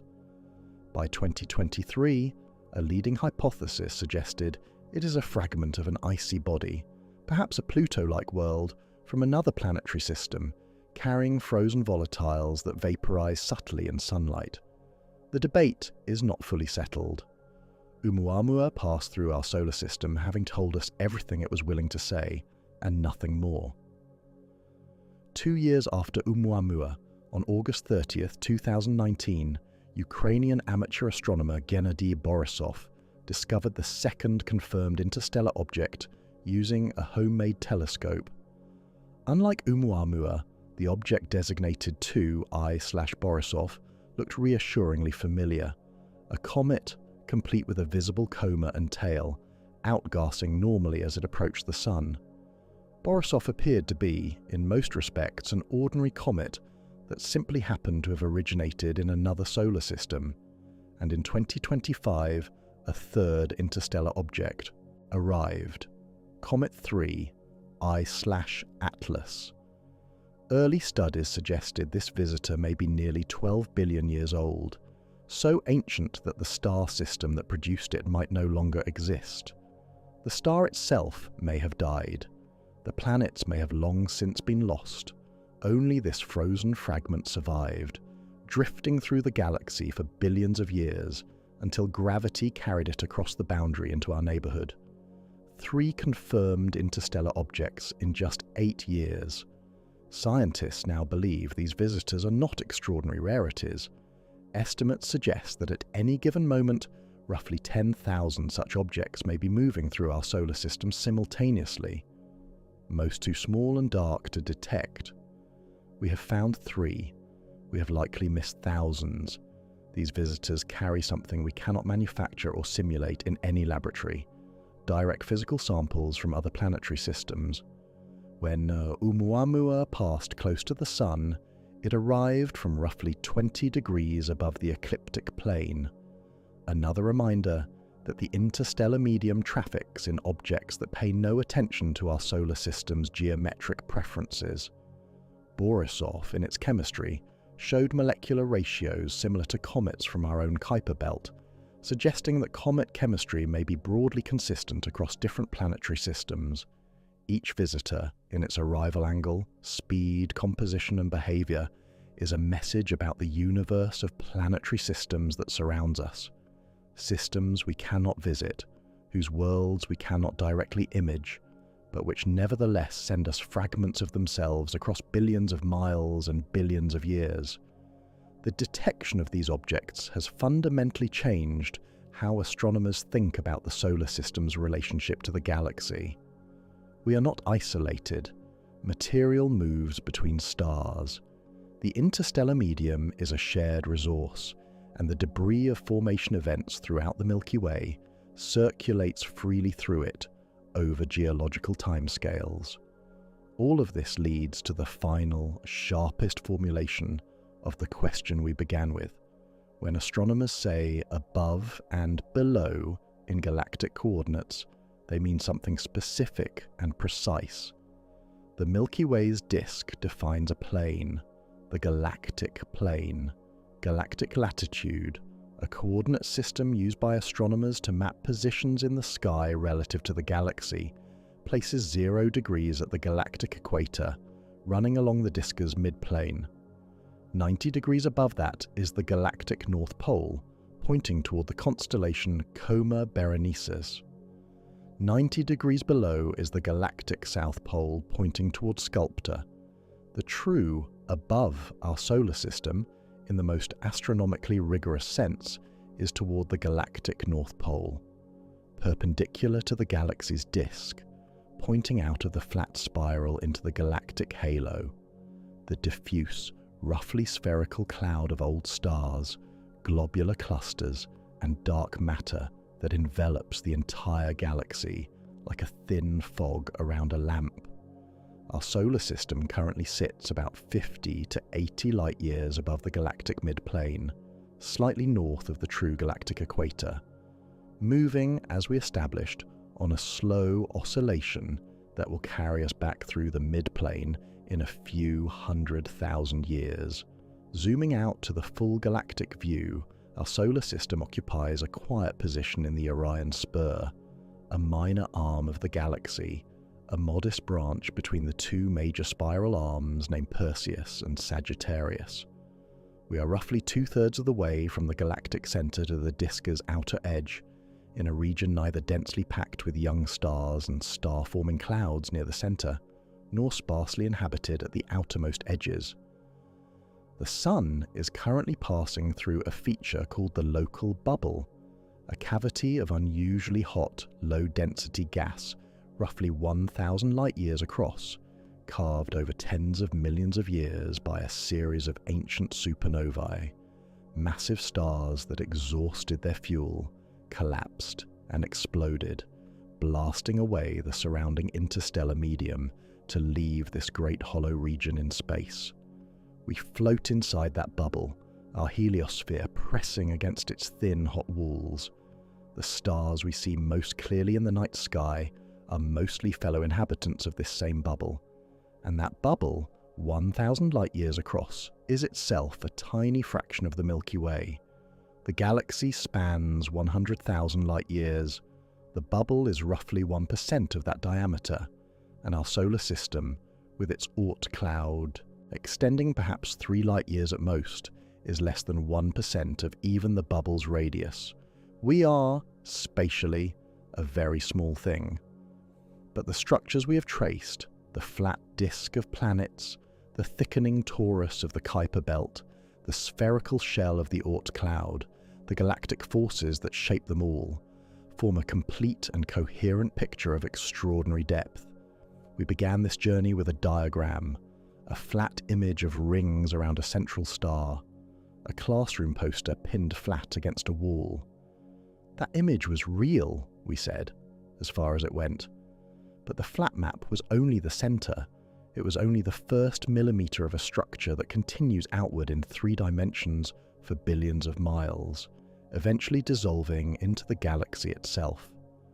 We have now traced the full depth of that structure, from the ecliptic plane of 8 planets, through the thickening torus of the Kuiper belt, into the spherical halo of the Oort cloud, and finally to the interstellar medium where other solar systems sometimes send their ancient debris our way, and where 3 interstellar travelers have now crossed our path within a single decade. What exists above and below our solar system? Not emptiness, not flatness, a 3-dimensional architecture built by gravity and motion and time, one that connects us to the galaxy and through the galaxy to everything that has ever formed within it. The only thing left is to hold the full picture still and understand what it means. The full picture is there now, every layer of it. We traced it carefully, one zone at a time, and now we can hold it all in a single image. Not the flat diagram that started this journey, but something far more honest. What actually exists above and below our solar system? Not emptiness, not a void bounded by 8 planets, a vast, layered, 3-dimensional architecture extending in every direction simultaneously, shaped by gravity, built by time, alive with motion, and connected to a galaxy that shapes it from the outside while we look outward from within. The full answer has taken us through every zone from Mercury's tilted orbit to the interstellar space that carries objects from other solar systems across our path. And the answer is not simple, but it is coherent. And now, having built it piece by piece, it becomes something we can finally stand inside. Start at the center, the Sun, not merely a star, but the gravitational architect of a system so large that the flat map of the planets represents only its innermost skin. Around the Sun, 8 planets, orbiting within a few degrees of the same flat plane, the ecliptic, a disc-shaped structure born from a spinning cloud of gas and dust 4.5 billion years ago. Everything flat here has a reason. The flatness is a fossil of formation, written into orbital geometry before the first grain of sand on Earth had settled. But beyond Neptune, beyond the flat map's outermost ring, the structure thickens. The Kuiper belt, extending from 30 to 55 astronomical units, is not a thin ring.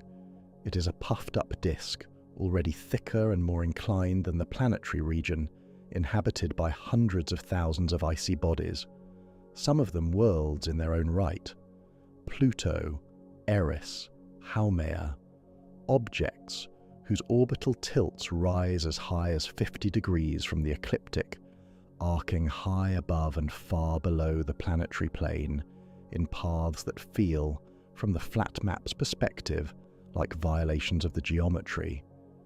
They are not violations. They are the first evidence that the architecture beyond the planets does not follow the rules we assumed.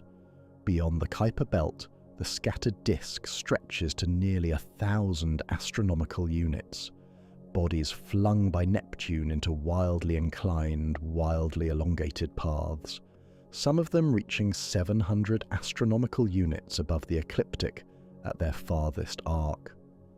The flat map is not just incomplete at this point, the flat map is geometrically irrelevant. And then the Oort cloud, a spherical halo, a bubble surrounding the entire solar system from every direction at once, beginning at 2,000 to 5,000 astronomical units from the Sun, extending perhaps to 100,000 or even 200,000 astronomical units at its outermost edge, trillions of icy bodies, distributed with no preference for above or below, no alignment with the ecliptic, no loyalty to any flat geometry. The Oort cloud is the solar system's full three-dimensional domain. Every comet that falls in from a steep angle, arriving from directly overhead or straight below, is a messenger from this halo. Above the Oort cloud, in all directions equally, the galaxy continues.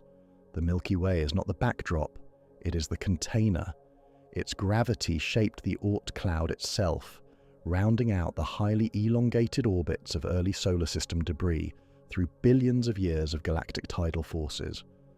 The Sun's vertical oscillation through the galactic plane carries the entire solar system, every planet, every icy body, every Oort cloud object, up and down through denser and sparser regions of the galaxy on timescales of tens of millions of years. The galaxy reaches into the solar system's outermost halo as surely as the Sun's gravity reaches into the galaxy's surrounding interstellar medium. This is the complete answer, not a boundary at Neptune, not a wall at the heliopause, a multi-layered three-dimensional architecture that transitions gradually and without a clear edge from the solar system's innermost flat disk to the surrounding galactic environment.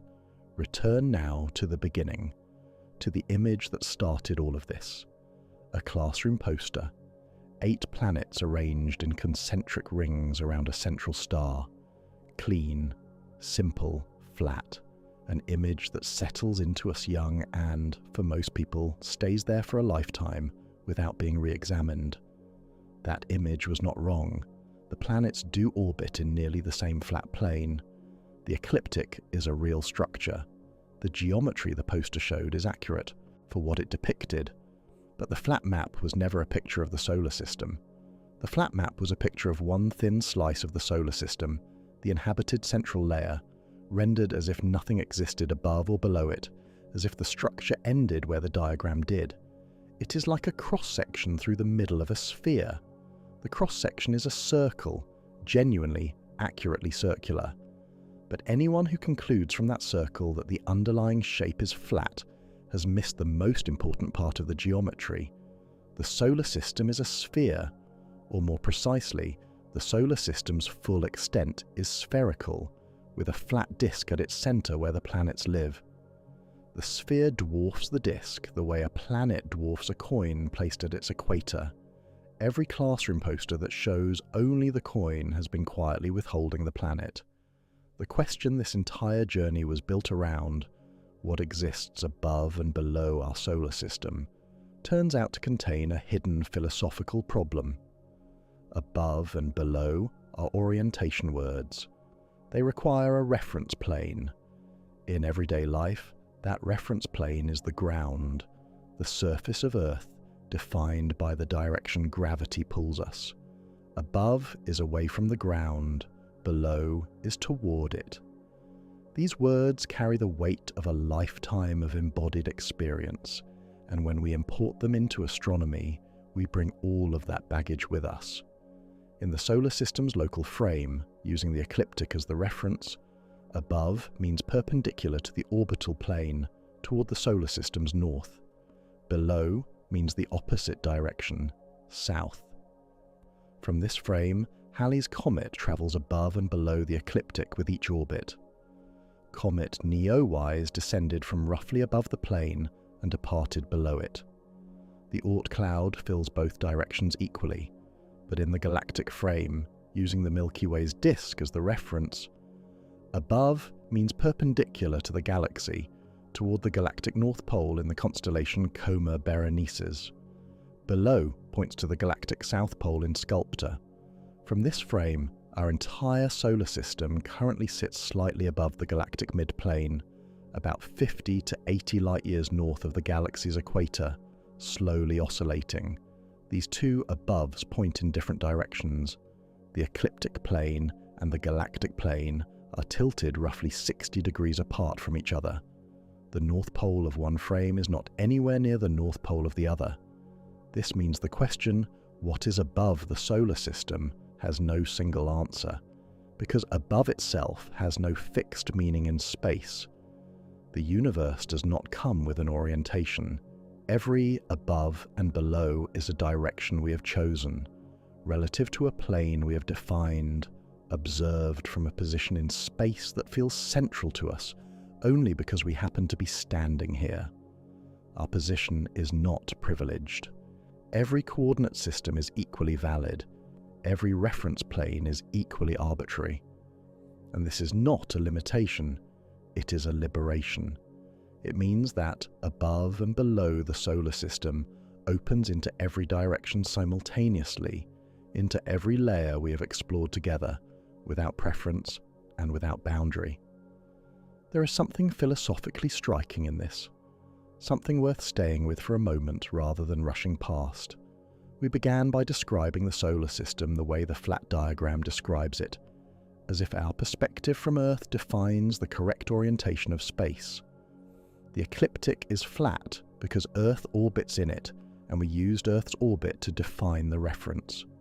The North Pole of the solar system points in the direction that feels like up to astronomers measuring from Earth's surface in the northern hemisphere. None of this is wrong. All of it is arbitrary. The universe, in its own right, has no up or down, no north or south, no center and no edge. These are all coordinates we have laid over it like a grid on a photograph, useful, precise, but imposed by us rather than discovered in the cosmos itself. What this tells us about our place is subtle but important. We are not at the center of the solar system. The sun is. We are not at the center of the galaxy. The galactic core is 26,000 light-years from here. We are not in a special position in the universe. Observations suggest the universe looks roughly the same from every location at the largest scales, and yet we have built, from this non-special position, a remarkably detailed understanding of the three-dimensional architecture surrounding us. The understanding is not diminished by the non-centrality. The knowledge is earned. The perspective, limited, local, fragile, is also genuinely extraordinary. What makes this picture possible at all is worth naming clearly: the relentless effort to build better tools and the willingness to travel further. In 1977, engineers launched two small spacecraft that have now been traveling for nearly 50 years without rest, Voyager 1 and Voyager 2, and they are still transmitting data from beyond the heliopause. They are the farthest objects humanity has ever placed in space, and they are still barely past the beginning of the Oort cloud's journey.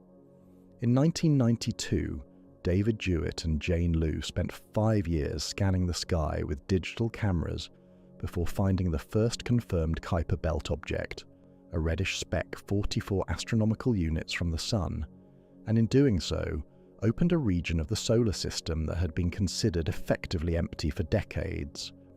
In 2016, Konstantin Batygin and Michael Brown noticed that a handful of extreme trans-Neptunian objects were clustering in unexpected orbital patterns and proposed a hypothetical ninth planet that may be gravitationally shepherding them, a mystery the Vera C. Rubin Observatory may resolve within years.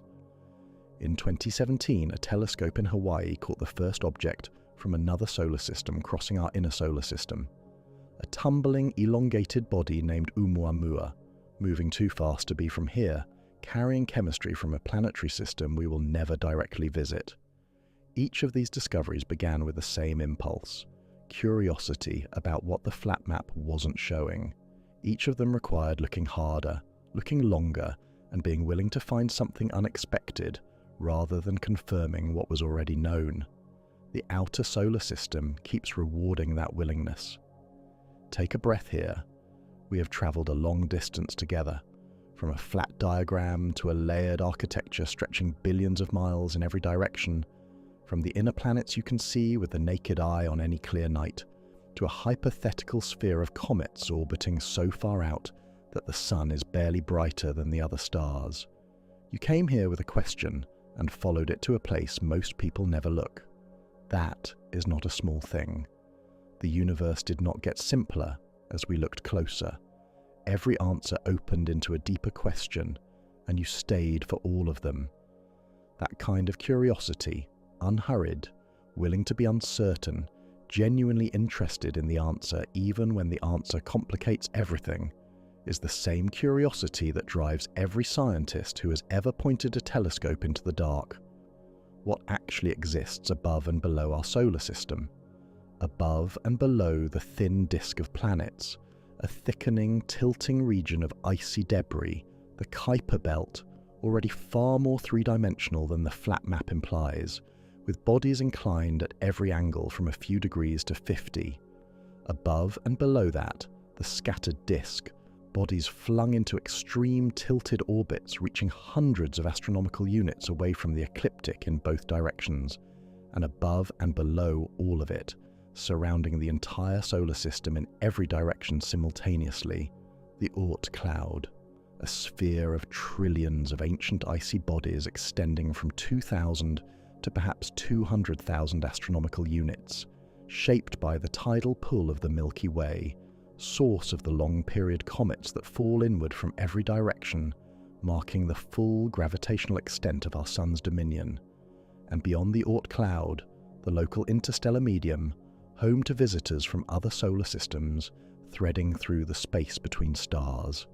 The galaxy above and below and all around, its disk defining the widest possible reference plane, its gravity exerting forces even at the outermost edges of our solar system, its stars occasionally sending fragments of distant worlds across the void to pass briefly through our own neighbourhood.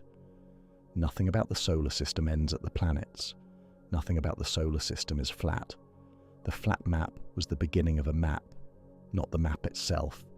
Every classroom poster that ever showed 8 planets in neat concentric rings was accurate and incomplete at the same time. Accurate because the planets do orbit in that thin, flat plane. That much is entirely real. Incomplete because the poster's edges were the limits of what we had looked carefully enough to see. Beyond those edges, the solar system continued. It continues now, in all directions, without any preferred above or below that the poster could have indicated. The poster was always pointing at something it couldn't show, the question of what lay beyond its frame. And now you know. Not because the answer is simple, it isn't, but because you followed the question far enough to understand where it leads. From the flat map to the sphere, from the planetary disk to the galactic context, from 8 worlds on a page to a vast, ancient, three-dimensional architecture built by gravity and time, moving through a galaxy that reaches into it from every side. We live in a very specific, very small part of all of this. A planet orbiting at 1 astronomical unit from an ordinary star, in the inner disk of a solar system that extends thousands of times farther in every direction than we can see from here, embedded in a galaxy that contains hundreds of billions of other stars, many of them almost certainly surrounded by their own disks and belts and clouds. But we are also the part of this architecture that has developed the curiosity to ask where it goes, the tools to measure what we cannot directly reach, and the patience to follow the answer through zone after zone after zone until the full picture begins to come into focus. That picture is not complete. The outer Oort cloud has never been directly observed. Planet 9 may or may not exist. The precise shape of the heliosphere surprised us once, and will likely surprise us again. The interstellar medium still carries objects we haven't detected. Entire regions between the heliopause and the Oort cloud have never been sampled by any instrument. We are not done, but we know vastly more than the flat diagram showed. And that knowledge, imperfect, partial, still actively building, is one of the genuine achievements of human curiosity. Not a conquest of the cosmos, not a mastery of it, just a patient, careful, persistent looking, outward and upward and downward and in every direction the question leads. We exist inside a sphere that was always there. We simply took a long time to look up from the flat map and see it. We began tonight with a flat diagram, 8 planets, neat rings, clean edges, a picture that most of us were handed young and never thought to question because it looked complete. But a map is never the territory, and the territory, as it turns out, extends in every direction simultaneously, above, below, outward, inward, in ways the diagram never hinted at and never tried to show. That quiet truth is what this entire journey kept returning to. Not the distances, not the numbers, but the quiet reminder that the frame around any picture is never the edge of the world, only the edge of what we chose to draw. You came here tonight with a question: what exists above and below our solar system? And the answer turned out to be something much larger than the question. That is usually how the best questions work. Thank you for traveling this far, for following this all the way to the edge of the map and beyond. That kind of curiosity is rare, and it matters. If this journey meant something to you, a like or a subscribe quietly tells me to keep making them, and it helps more people find their way here. The night sky is still outside, and now you know a little more of what it holds. Good night. And whatever you dream tonight, know that you are dreaming from inside the most extraordinary structure you will ever inhabit.